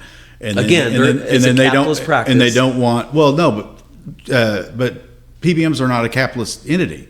They are not regulated at all. They steal money on every direction, and they try to drive their competitors out of business. No disagreement there. Yeah. I would differentiate the vertically integrated ones that are aligned with the pharmaceutical industrial complex, or CVS or Walgreens in particular. Those tend to be wicked and evil. But what the problem is, we need to be able to differentiate between those that you have large corporations that can provide a value add to their employees by using the PBM structure to use their volume purchasing to get pharmaceuticals. Just create their own. They don't have to worry did. about it. That's what Hobby Lobby and some of the others have done. No, they're utilizing another one, and that's the problem. And you may know more about this issue, given your background. To me, it reminds me of the OG. I had an OGA. I didn't mean to get off on pharmacy stuff, but I have to cover this. So I had a meeting with OG&E a few years ago. Ray Rice, who I think the world of. So I met with Ray's him fantastic. in Charleston, as a matter of fact, and they went on and on about how these line companies are coming to Oklahoma and getting special privileges and special breaks and all of this stuff, and they're just a middleman that's robbing both sides. And I looked at Ray and I said, you mean like PBMs, the one you just put your name on the bill opposing, where we try to rein in this middleman?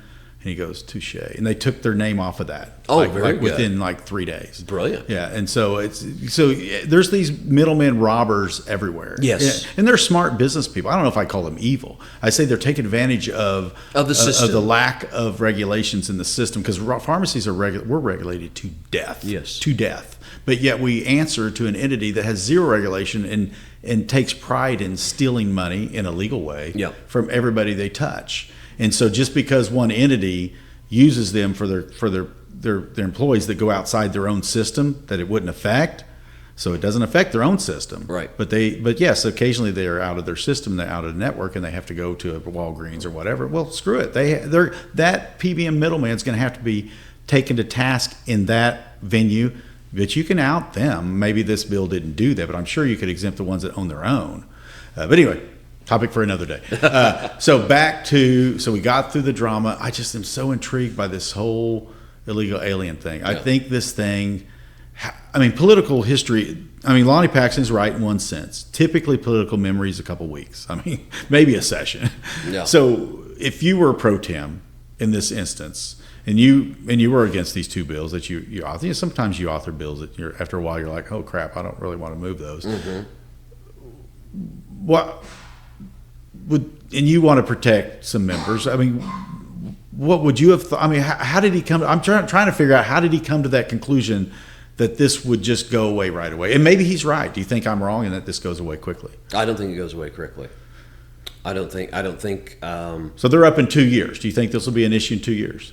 I guarantee it. I think it will. Yes. We will make sure it is. Yeah, but even without Don Spencer or OK2A, even without Freedom Caucus, I actually still think it would be an issue in 2 years. I don't think the public's going to forget. I don't think so. Given either. an opportunity, because their to say opponents no are to illegals, siphoning money out of the welfare system that should be for the safety the net poorest, for the people, safety net for the poorest of Oklahomans, right? That they chose not to hear that bill. They chose to vote against hearing that bill. I don't think that's going to go away. I don't either. I think that was a poor decision. It was. Poor leadership all around, but that particular political decision, I feel like Greg Treat's helping him, but I don't think Greg Treat would have given that advice. I think he would see that this would stick around. Yeah, well, it should have killed it a different way. Greg Treat would throw people under the bus. For example, whenever he got crosswise with Don Spencer, and Don Spencer called for the ouster of Greg Treat, which he accused me of orchestrating. I'm like, I just got here. he had Lonnie Paxton to carry his water and attack him on Second Amendment things. Oh, that's public safety. Remember? Chair. Yeah. And so that's the reason why he is the number one anti-Second Amendment, Lonnie Paxton, legislators, because he was attacking at the behest of Greg Treat, Don Spencer at OK2A. Oh yeah, I do kind of remember that now. Okay. Yeah. That it's just been an interesting session. I think it's really empowered. I think this Coleman and similar talks like that. Now this is a thing, we haven't gone through these seats, and I don't want to take your whole day, but I mean, I found after I saw the Bill Coleman, I had somebody send me this debate that was sideways with horrible audio.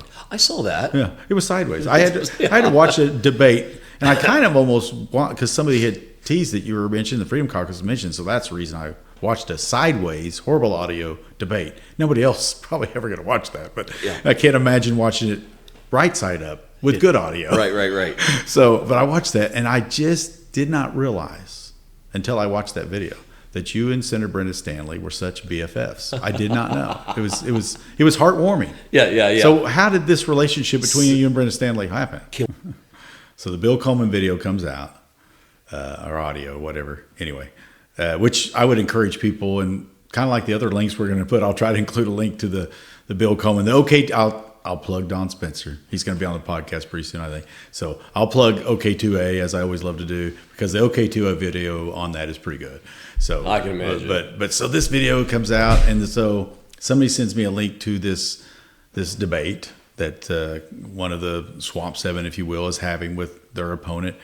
And it's sideways, and the audio is horrible. I saw that. Yeah, and I was like, do I really want to watch this? But they said, well, the Freedom Caucus mentioned, and so we want to. So I really watched it because I wanted to see, how you and the Freedom Caucus are mentioned, and I did not realize that you and Senator Brenda Stanley were such best friends, such BFFs, until I watched that video. But give us an idea. How did this love match? Sorry, Anna, but this romance, political only, start for you and Brenda Stanley? I mean, how long has this been going on, and do you need to disclose this to management? Yeah. No. So the crazy thing is, everyone is trying to appear more conservative than they are, especially the Swamp Seven. Evidently not Bill Coleman, but yeah. Yes. So everyone's trying to virtue signal that they're conservative. And the truth is, Brenda Stanley is not conservative. She has, I believe, a 42 on the Freedom Index. Yeah. I know she's a public school teacher, but she came in with the walkout. Yeah, that's below 60%. So that's below a D. That's an F.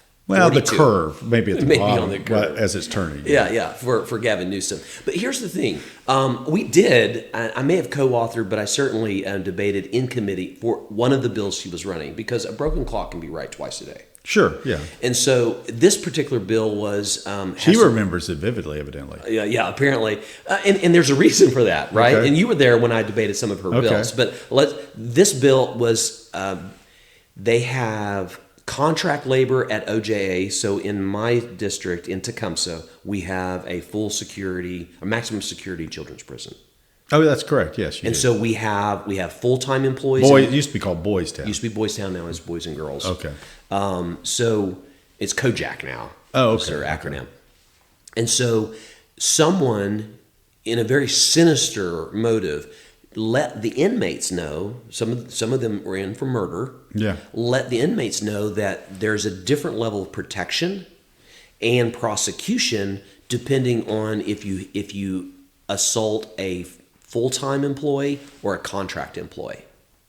Okay. So basically the word on the street inside Kojak was if you hit the contract employees, you won't get in as much trouble. Okay. So whoever released that was just sinister, That's bad person. Bizarre, yeah. And so basically it was oversight. So Brenda Stanley runs a piece of legislation. Well, at request of OJA, of course, it's a request bill. But it's good policy. Right. Good to put that protection in place so that kids. But it wasn't thought of by the senator. No, not at all. And so in order to appear conservative or throw good policy, right? But here's again, my policy is I don't care about the personality, I care about the policy. Right. So it's policy over personality, principle over politics, and so. But it's not this is not conservative versus liberal. This is just good policy. Some cleanup, which is most of what is done in the legislature is just policies. I mean, the Trump request bills I would call those opportunities, Right. And which don't come along that often. that's correct. So now, most of what you do is pretty boring. What contrasts the overwhelming majority of our legislative relationship is that Senator Stanley runs request bills for medical mandates, for cancer screening mandates, year after year after year. And quite frankly, I believe that Senator Stanley has probably done more to raise the cost of everyday families' medical insurance than any other one senator for the last decade. And what happens is she will run a cancer screening, some sort of cancer screening bill. And the presentation is, she had a spouse that died of cancer, and that's heart-rending. And I think the lobbyists know that. Okay. And she presents that. It's very personal. Yeah, it's very personal. That's and tough. so you get a personal story along with really bad policy Right. that enriches the insurance company Right. to be able to raise their price and Even their more. insurance coverage for the policyholders without having to spend $1 of marketing. Right. And so I explained this to Senator Stanley in her office in sincerity, going, look, I'm a business major from Oklahoma Baptist University. This is what's happening. I said, they probably violated your HIPAA whenever they found out that your husband died of cancer. Yeah. But they know that you're going to be an easy sell. And then they're getting you to push policy that's going to raise everyone's premiums, monthly premiums. And I did the calculation one year. I think it was like $32. So every year, $32 more taken out of your pocket and put into the pocket of insurance agents, because Senator Stanley keeps running legislation. Even after I spent a number of conversations with her trying to show her why I was debating against her bill on the floor. I go, here's why. I said, they're only doing this because they get to, their actuaries come in, they calculate the total it's always in their favor. Coverage, and then without having to spend a dime on marketing, they just buy lobbyists who come in and rent Brenda Stanley, and then they raise the price for everybody. And everybody wins, except Brenda Stanley's constituents, my constituents, Lisa Standard's constituents, and no matter how much I explained that, how simplified it, the win for her getting legislation passed and the accolades for her saving lives. In fact, now it's become a caricature phrase. It saves lives, people. Because there was no more logic when I was asking the questions, trying to show the rest of the Senate that this is going to raise the price of insurance for everyday Oklahomans. She had no other logical thing to say other than it saves lives. It doesn't. What saves lives is being able to afford insurance. Yeah, you have to be able to afford, and it's becoming unaffordable. And that's the problem these days at the Capitol. My last few years were spent there listening to people, maybe not say it as eloquently as you and Brenda Stanley do, but telling me that if we don't spend this $10 million or $20 million, or we don't vote for this mandate, that people are going to die. Or That's right. I mean, the one thing that they always try to pull on your heartstrings. It's the leftist mode. It's it's the MO that they use all the time. And I remember this, age out in foster care. It's a horrible thing. You think of these young people, these kids, they spend this time in foster care, which is not a good time typically. No. It's not. It's as best as we can do, hopefully.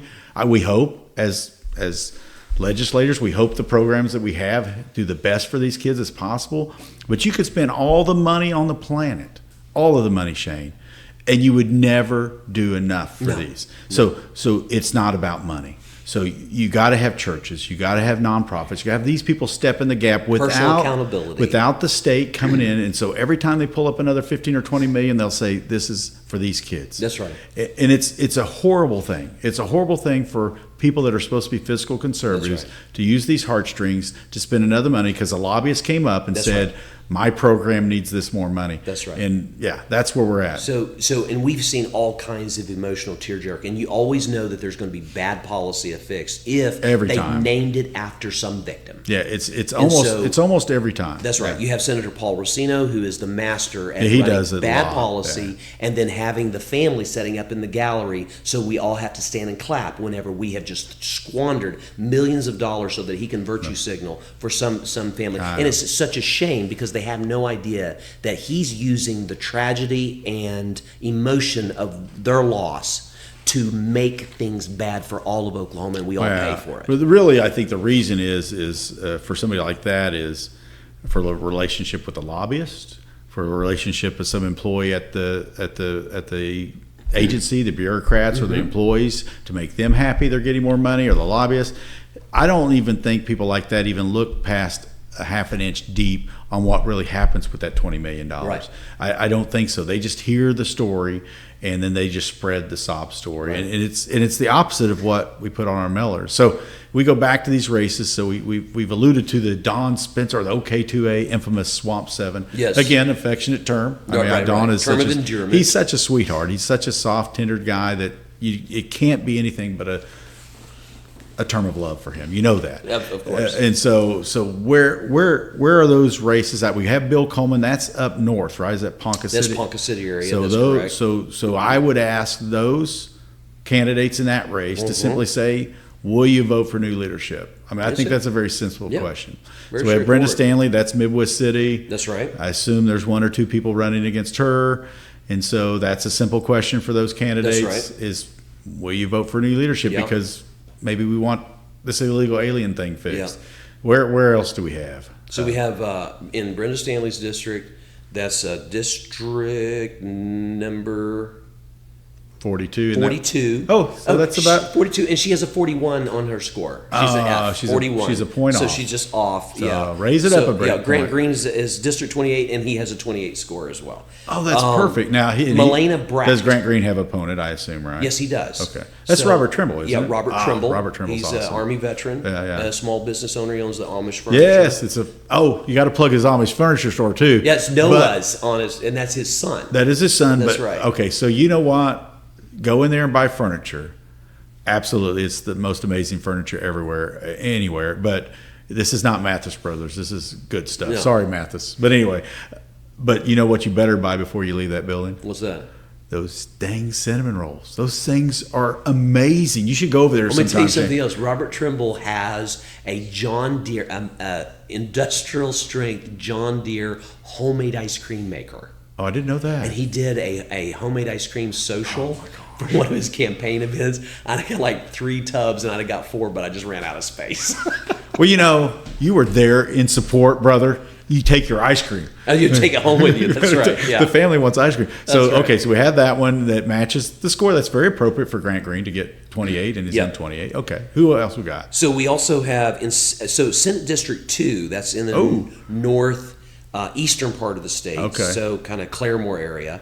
You have Allie Seifrid. She has a 33%. That's an F. Now that's Marty Quinn's old district, right? That's Marty Quinn, a solid conservative Marty who's Quinn, running for 33. insurance commissioner. Marty Quinn, that's bizarre because Marty Quinn would have 3 times that number. Yes. I don't even know what his freedom index Upper would be, 80s. but he would be in the 80s. 90s That's or right. 80s. Yeah, upper 80s and lower 90s. Marty That's Quinn, right. by the way, would be an amazing insurance commissioner. He's an awesome dude, but he has got to be.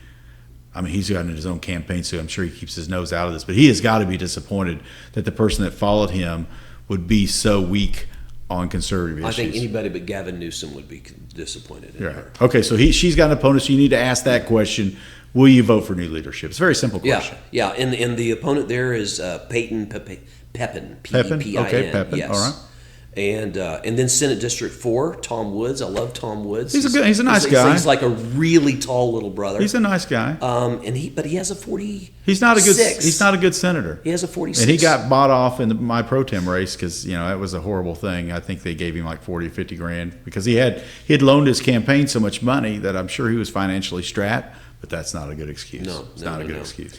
And his opponent is Kenny Smith. I believe he's a pastor. I've heard really good things about him. I think too. Dr. McIntosh and some other people have told me some really good things about that guy. Him seemed like a very solid guy. Yeah, so you need people of strength. I mean, poor Tom Woods is a young man. Maybe he grow a few years. Maybe get more mature, 10, 20 years where he's not going to be bought and paid for so easily. So you grow get a little bit of experience under your belt. I think he joined the military, so maybe that'll help him mature and come back when Kenny terms out in 12 years. He can come back and serve some time. Yeah, But again, ask that same question, Kenny, Tom. Will you vote for new leadership? And I think that'll be a yes on the Kenny side and a no on the Tom side. Yeah. And then you have Senate District 10. That's Bill Coleman. We already talked about him. Now he got a 42. Oh, I figured he got a 10. No, he got a 42. So him and Brenda should change districts then because she's closer to his. That's right. So Bill Coleman. Bill's a nice guy too. He's a nice guy, but here's the thing. But he's got a do temper. You want a nice guy? Yeah, he has. Man, we saw that. I did not know he had do you such want a nice temper. guy or someone that's going to go up there and fight for you to keep your dollars in your own pocket, or is going to spend them for you? Who spends your money better? So I have to tell this though about Bill, because I kind of like Bill Coleman. I like Bill. So, but I was running for pro tem, and so back whatever year, 22, whatever year that was, and so I and I love to fly. Any excuse for me to fly around, so it wasn't that difficult. So I flew up to see Bill up in I think we met at Stillwater. Again, nice fella.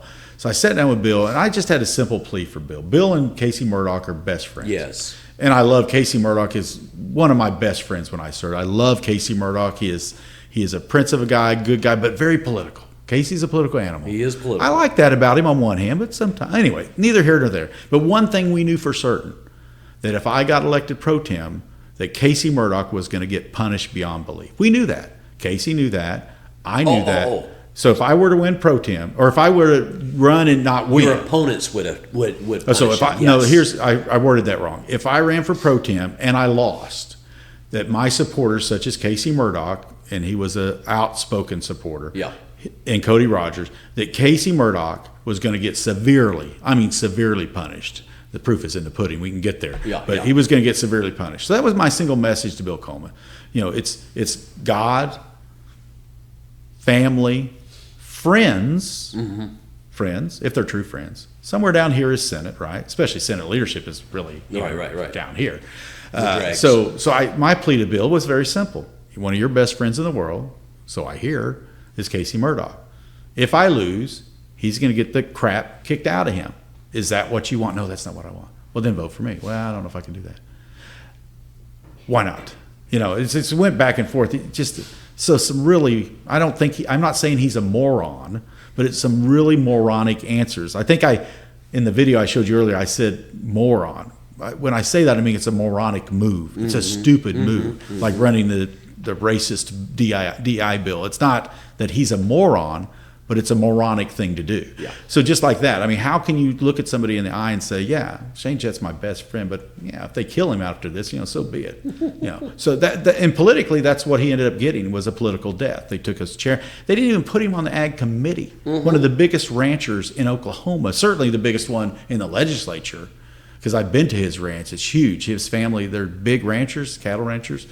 Shot a lot of what are those? What do we shoot up there? Prairie dogs. Prairie dogs up there. A lot of fun. And so I left that meeting just stunned. So Bill Coleman doesn't have the stuff to be a senator. If you don't have the stomach to stand up for your friends, I mean, who would want that guy in a foxhole with you? I mean, the Nazis come along and go, "Hi, Hitler, I'm gone. See you later, Shane." I mean, that's what he would do. That's what he did. I mean, he essentially did Heil Hitler to Casey Murdoch and said, Casey, I'm sending you to the dogs because leadership is more important to me, which is so shallow and silly. So I would say that Bill Coleman deserves to be beat because he has no core. He has no core. And the people in Senate District 10 watching that video, is he there representing you in Ponca City? No, he's there representing Lonnie Paxton. Or is he there representing Lonnie Paxton? He the is. Answer is clear. Yeah, the Chivas Regal and the Steak Vendors is what he's there for. So his opponent is Jaden Terrazas. Don't. Some sense it's just better to use it. Terrazas. It's not Coleman. Is not Coleman. The not Coleman option. But so it's which that's how McCourtney lost, and I don't want to knock his successor because he's a great guy, but I'm sure a lot of people have said it's not McCourtney. But yeah, Terrazas, is that right? Something like that. Terrazas. I don't know. Anyway, we'll find out. Hopefully, we'll find out when we pronounce his name as with a senator in front of it. Yeah, I've heard he's a really great guy and has a backbone, and not a backbone for the lobbyists and dinners and Chivas Regal, but for the people. Yes. Well, and I will say McCourtney's replacement was phenomenal, and that's Jonathan Wingard. Yeah, absolutely. Senator Wingard's phenomenal. Solid, conservative. Put tremendous amount of pressure, leadership put pressure on him, and he stood with us. He's a strong dude. So I'm not disclosing if he is or isn't a member, but I will tell you that I admire his courage. He's got a great snow cones too. if you're ever down in Ada. I didn't know that. I know that he packs meat. I need to take he has that down too. To He's an entrepreneurial type guy. Yeah, he's got snow cones down there. He's great. He's an Army veteran. But Jaden's great. Same question. I don't even know if you need to ask Bill after the video. If you haven't seen the video, though, you can ask the question. Yeah, Bill represents Lonnie Paxton. If you don't want to be represented by someone who's representing someone else, right, then vote for you need Jaden. to replace him. Yeah. All right, so we got him. All right, so you have Senate District 12. That's Todd Gallagher. He's an attorney. Another nice guy, by the way. And he has the same score as Grant Green, 28. F. 28%. Wow, that's horrible. F. That's right. But again, some people, I don't know why they do this. Some people, and again, I actually like Todd Gallagher. I think he's a nice guy. He's likable. But and I can mention that about a lot of people. People misunderstand what I say sometimes when I describe the Senate. They think when I say somebody's a rhino, sometimes when you say trans or whatever, that doesn't mean they're horrible people. That means they're either bad senators. That doesn't mean they're bad people. They have no backbone. I would love for Bill Coleman to read a storybook or a or storybook. live next door to you and have a barbecue in his backyard. Yes. He's a nice guy. Same way I would say about Todd Gallagher. Yeah. He's a nice guy. Yes. Senator Standridge, Lisa likes Todd Gallagher. He's a nice guy. He's got a beautiful, nice new wife that he seems to adore. And so, but he approaches the Senate like he did when I was running for pro tem, as if he is being directed to what to do, as if his pro tem is his commander in the military. That's how he sees it. I find that's an occupational hazard sometimes with the military. It's a serious occupational hazard. I watched that. It's not appropriate. You're not there to take orders. You're not there to protect your commander in chief. You're there. You are the commander in chief. That's for correct. Your Senate district. That's correct. And you're there to protect your troops back home. You don't answer to anybody That's but right. them.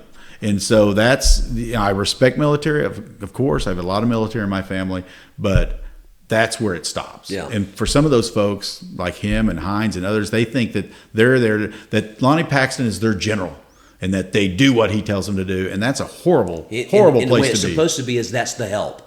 Your job is to be a traffic director and move the legislation along smoothly. A cheerleader, if you will. There are elected officials. Yeah. We elect them. And you take heat to protect the caucus. I mean, sometimes there's a controversial issue that you have to. It's not a Trump request bill, by the way. Right. But there could be a far right bill that you need to take bullets for to protect the caucus, and go for it. Yeah. But you better do it with a pure heart and think that that's the right thing to do for the caucus. Anyway, so who else we got? Yeah. So the next one is Senate District 20, and that's the Appropriations Chair, Chuck Hall. He's former lobbyist, banker. Okay. He was a lobbyist for the Bankers Association before. He was a registered lobbyist? Yes. That's unusual. Usually Oklahoma Bankers Association. I did not know that. Yes. That's very unusual. I read people's profiles. So typically, though, when you typically registered lobbyists are rarely ever successful, even when they're not registered. In fact, Tom Woods, I think, won because they called his opponent a lobbyist, if I remember correctly. Right. Because he was a highway patrol, they said he was a lobbyist for public safety, but I don't even know if he was ever registered. I believe he was. I think he was a legislative liaison. Okay. For the highway. So he had to register as a lobbyist. So they used that against him. I saw some of the mailers. Yeah. Yes. So he has a 45% he's at the top of the list. In this group. Chuck is ultra conservative, right? Yeah. So and then his opponent looks like is Mark Lamar. I've heard really good things about him. I have I've too. never met him or talked to him. Maybe a pastor. That's what I've heard. Yeah, and that he's been a mayor in that district and knows the area really well. Yeah, I heard he's been knocking doors for I've heard 18 months. And if that's true, he should have a good shot. Yeah. So, but the same question applies: will you vote for new leadership for Chuck or for Lamar? Whatever. That's right. Mark, is it Mark? You said Mark Lamar. Mark Lamar. Yeah. That's right. So that's Senate District 20. And then Senate District 28, Grant Green, we already said, has a 28 failing grade, a conservative grade, F. And then Robert Trimble, who Amish furniture, cinnamon rolls, and homemade ice cream. That's right. He's an awesome dude. Yeah. He's an awesome dude. And then finally, we're back to Senate District 42, Brenda Stanley over there in Choctaw. It's my former Senate district. Right. The east side of that was your former district, yeah. Yes, that's right. And she has the 41, and Melena Brack. Yes. Is red hair and pastor's wife, entrepreneur, author, and very sharp and articulate. So most importantly, though, about Melena, who I visited with a few times, I like her. And by the way, I knocked doors for Brenda Stanley 4 years ago, just so you know. Me and David Bullard, Senator Bullard, we knocked doors for her. And here's the reason. Because at that time, she assured us that she was trying to get on the straight and narrow and do it. And her opponent, to be honest with you, but I had high hopes. She voted for me for pro tem. I mean, and so she was wanting, I think, to go. You have people come in, and you hope that they go this way. Mm-hmm. Sometimes they go this way. Sometimes they just go that way. So we had a lot of hopes for her. So on a personal level, I do like Brenda, and I think I like all of these people. Let me go. Just shouldn't be in the Senate. Yeah, it shouldn't be in the Senate. Not bad people. Senator Standards had a 100% rating on her. And she earned every point of that. Definitely. A lot of blood spilled there. And we have a Kendall Sacchieri. She's courageous. Okay, so Kendall Sacchieri, I intentionally mispronounced her name, but her and Ray are phenomenal people. I've known his dad, Tom, for many years. He used to be the mayor of Blanchard, actually. Is that right? Years ago, and a patient of mine. That's pretty cool. So we have another 100%. So we have Lisa Standards, 100% conservative index. Kendall Sacchieri, 100% conservative index. Julie McIntosh, you know her very well? She's amazing. Oh, she's fantastic. She's a physician. Did you know that? Yes, she's a physician. So her and Randy Grellner. So is Randy Grellner, both members of the Freedom Caucus. They are. Yes. I think you mentioned that previously. Very proud of them. They're part of the Fab Five. I haven't even got to that yet, but they're part of the Fab Five, which is my moniker, not theirs. But anyway, so Julie McIntosh, she is just awesome. I love Julie McIntosh. Her and her husband Brad. He's a physician as well, by the way. Correct. Got some Einstein genes going through that family. They're smart people. Smart people. Good people. Very good people. Did I mention the Freedom Caucus? I think you did, but not Brad yet. But they're very bright. You already pointed they that are out. very bright, but that's right. It goes hand in hand. Right. Freedom Caucus, very bright. And Julie is the treasurer of the Freedom Caucus. She's an office holder, correct? That is correct. So you have 3 100% conservative index champions, conservative heroes, warriors. Yes. And these women are tough. I mean, these women are. If I got in a fight with any 3 people in the Senate, these would be the last 3 I'd want to fight with. Yes. Give me Bill Coleman, even with that tirade anger. I think I'd rather get in a fight with him than these 3 girls. These girls are fighters. They are tough as nails. Not only that, but Kendall Sacchieri, while she's doing the tough questions, she's debating, she's also making a human being. Yes, I've heard that rumor. Yes. Yes. And I think Ray knows. But they don't know what they don't know the gender. It's fluid, right? Yeah, they're going to wait until the child goes to kindergarten, and then the kindergarten teacher will choose it for them. They'll choose. Yeah, sitting at I home like that. Yeah. I like that. Yeah, I don't think I've heard that part of it, but I've heard they're waiting for a surprise. But anyway, that's interesting. That's surprise. Funny. I have to tell Ray that we talked about that. Okay, so do you know who the Fab Five is? Fab Five. That would be the freshman class that came in last election. Well, yeah, but there's 13 of them. So I have come up with my own. Fab Five. That would be Lisa Standridge, Kendall Sacchieri, Julie McIntosh. We call her Good Julie. The Good Julie. The Good Julie. I can appreciate that. And there is a bad Julie. I'll let you guess who that is. She has gotten a lot worse than when I was there, but yes. I think she's earned that. And then Grellner, number 4, yep. Randy Grellner. And who is an MD and part of the Freedom Caucus, if you didn't know. He's very bright. He is very bright. I'm starting to see a pattern here. Is his middle name Renee? No, it's not. He's not French. Yeah, but Grellner, I have to look up Grellner where that comes from. Yeah. If it's French, he might have Renee. Who knows? It's German, I would guess. I would guess it's German, yeah. So who's number 5? Number 5?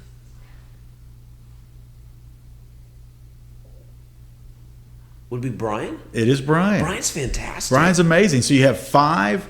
I call them the Fab Five. Yeah. You have, and I give them actually 100% credit. Of course, one of them is my wife, but I give them 100% credit for the tax cut last year because those Fab Five, met with the governor and others on a weekly basis, concocted this veto scheme, if you will, with the governor, and got 17 people to sign on a resolution proving that you all, mainly Freedom Caucus, but you all had enough numbers to what is that called?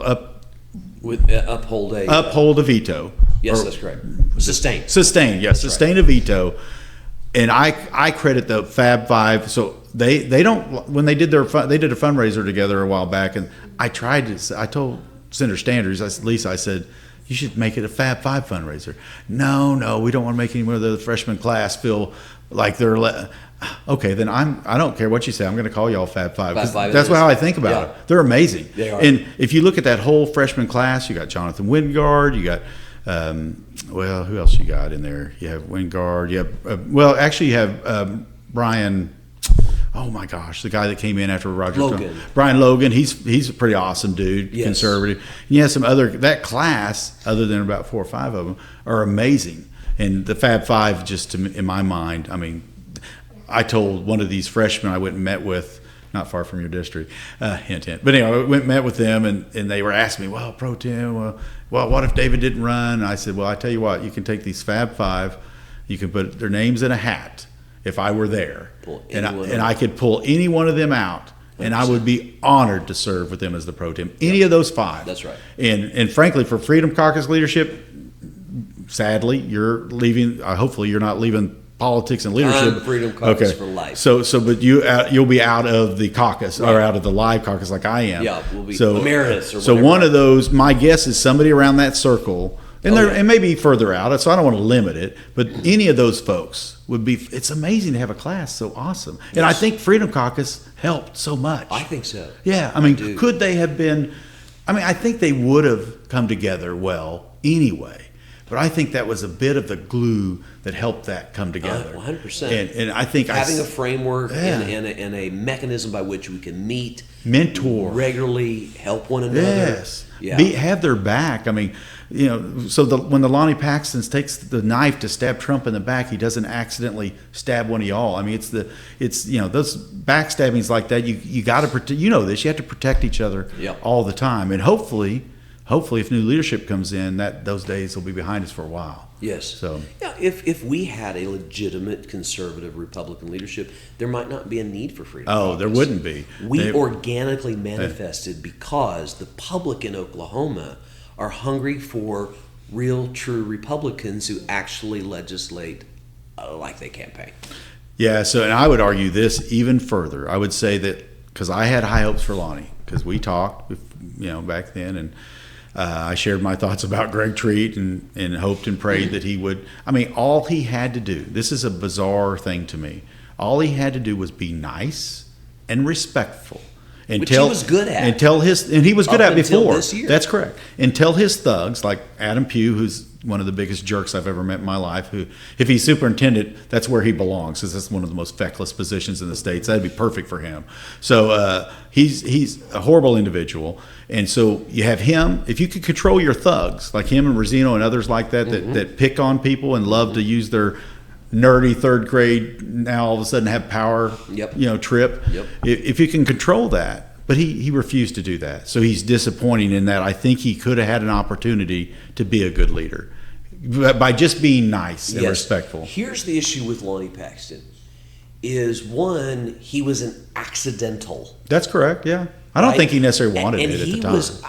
I told him, I said, look, of all of this cabal, you're at least professional and respectful. Yeah, before then he was, I mean, and I said that's the minimum I'm looking for at this point. Yeah. I said, why don't you run? Right? Yeah. And because the alternative was Treat or Greg McCourtney. Yeah. Those are no-goes. Yeah. Right? And he also wanted to split them. Yeah. So, but at any rate, he'd go out of his way to be kind and polite and thoughtful and complimentary. But once he didn't have Greg McCourtney to be the bad guy, there was nothing left. And here's the other thing. The truth is, the Racinos, those who run legislation for lobbyists, that cabal, that have the 40% and below scores. Right, yeah. They don't have a philosophical, ideological mooring. No, zero. They just want to deliver the promises that maximizes benefit to them, whether it's campaign contributions or jobs that are coming later or just the ego of I got something done, whatever it is. So it's hard for you to, as Lonnie Paxton, to be, I am the leader of this group who have these core principles. Yeah. They don't exist. They don't exist. And so at one time, Lonnie was at least a Republican who believed in right to work. Because that's one of the reasons he ran for office in 1997. He was a fiscal conservative on a lot of issues. And so I found him to be somewhat reasonable. I did too. But now he's being controlled. I guess that's it. By a splintered group who are only unified in the one thought: we do not want core conservatives like the Freedom Caucus to be in control because they'll disrupt our gravy train. I guess so. that's They're willing to splinter off and blackmail Lonnie, I believe. If you don't do this, we will throw our support to your opponent. Right. And so he looks discombobulated because he's responding to whatever's the newest threat from that. You think they're really doing that to him? Yes, I do. I think that's how McCourtney got rid of Kim David. Is he went to Greg Treat and said, I have all these votes that he did not have, and Treat blinked. That's what I believe. Oh yeah, for sure. Yeah, that happened. And so Treat threw his friend. He used us because we had met. Yes. We had met with Greg McCourtney, and he played nice before he got in there, but he was such a jerk once he got floor leader. I don't understand why people voted for him. He was such a jerk. For me, I'm like, it's just the Senate. I mean, why wouldn't you want a nice leader? They were voting for him for protection for themselves. I guess. I mean, I don't afraid to be punished. See, I don't understand all of that. So I guess my priorities in my life are different because I would think, why wouldn't you just want a nice? I mean, obviously somebody that can fundraise, which I met all of those qualities when I ran. I mean, why wouldn't you want just somebody that treated everybody with dignity and respect? And was nice. I mean, you could take him home to the family and not be embarrassed. Somebody like that. But that whole thing just always has baffled me. Yeah. Well, and I think there's an extra layer to what happened with Lonnie Paxton is all across Oklahoma, and also deeply in the Freedom Caucus. We had prayer warriors across Oklahoma praying that God would expose what's really happening in the Senate so the public could see it. I think they have. And I don't believe that you can pray and do those things and God won't answer. And so I think a lot of his timing, though. That's one thing. It's his timing. That's true. We forget that often. But I think that a lot of the exposure that happened, the missteps that were happened, it was kind of like, and God hardened Pharaoh's heart. Yeah. And so I saw he did harden his heart. Yeah, because I think there's and it hardened Bill Coleman's heart. Yes, I believe that. Absolutely. So some of these missteps is God's allowing the public to see the truth, so that we can have some house cleaning. I believe that. I believe you, and I believe that. I'm seeing it. I hope that it carries through June 16th. Amen. Please go out and vote for somebody that wants to change. Leadership is very simple. Well, we've covered a lot of stuff, my friend, my brother. What have we not? I'm sure there's something that I know you want to brag on the legal counsel on the no property tax more, but we don't want to take up all your accolades. Where accolades are due. We're looking forward to seeing it. I supported you when you ran. Absolutely. I made it very clear. You are the only voter in the caucus that wrote your name on your ballot because you know that people lie. Yes, lie. I think you think I didn't know that, but I absolutely didn't realize it to the extent that it exists, even at that time. Because you have John Michael Montgomery, we mentioned him earlier.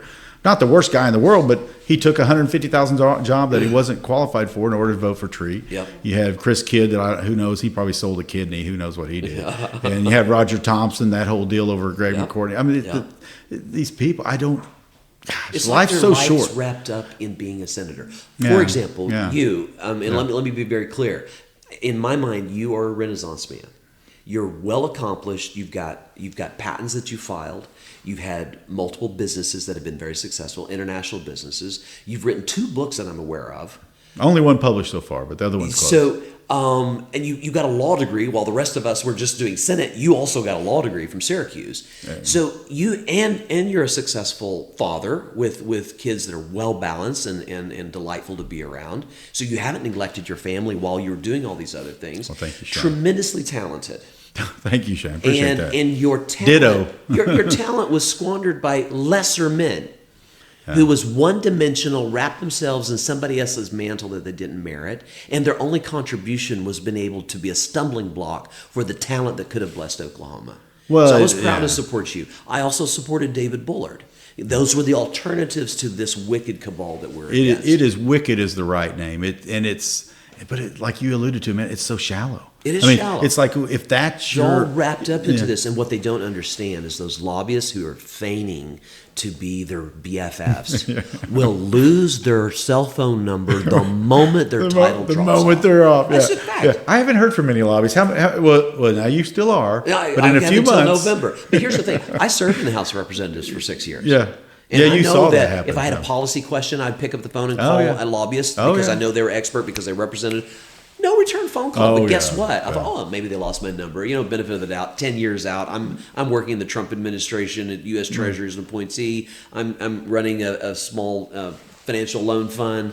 I'm a Navy intel officer. I'm not too worried that they didn't return my phone calls, but they didn't. Yeah, for sure. And the night I got elected, that night I got over 450 unopened text messages, and I was responding as quickly as I could. Yeah.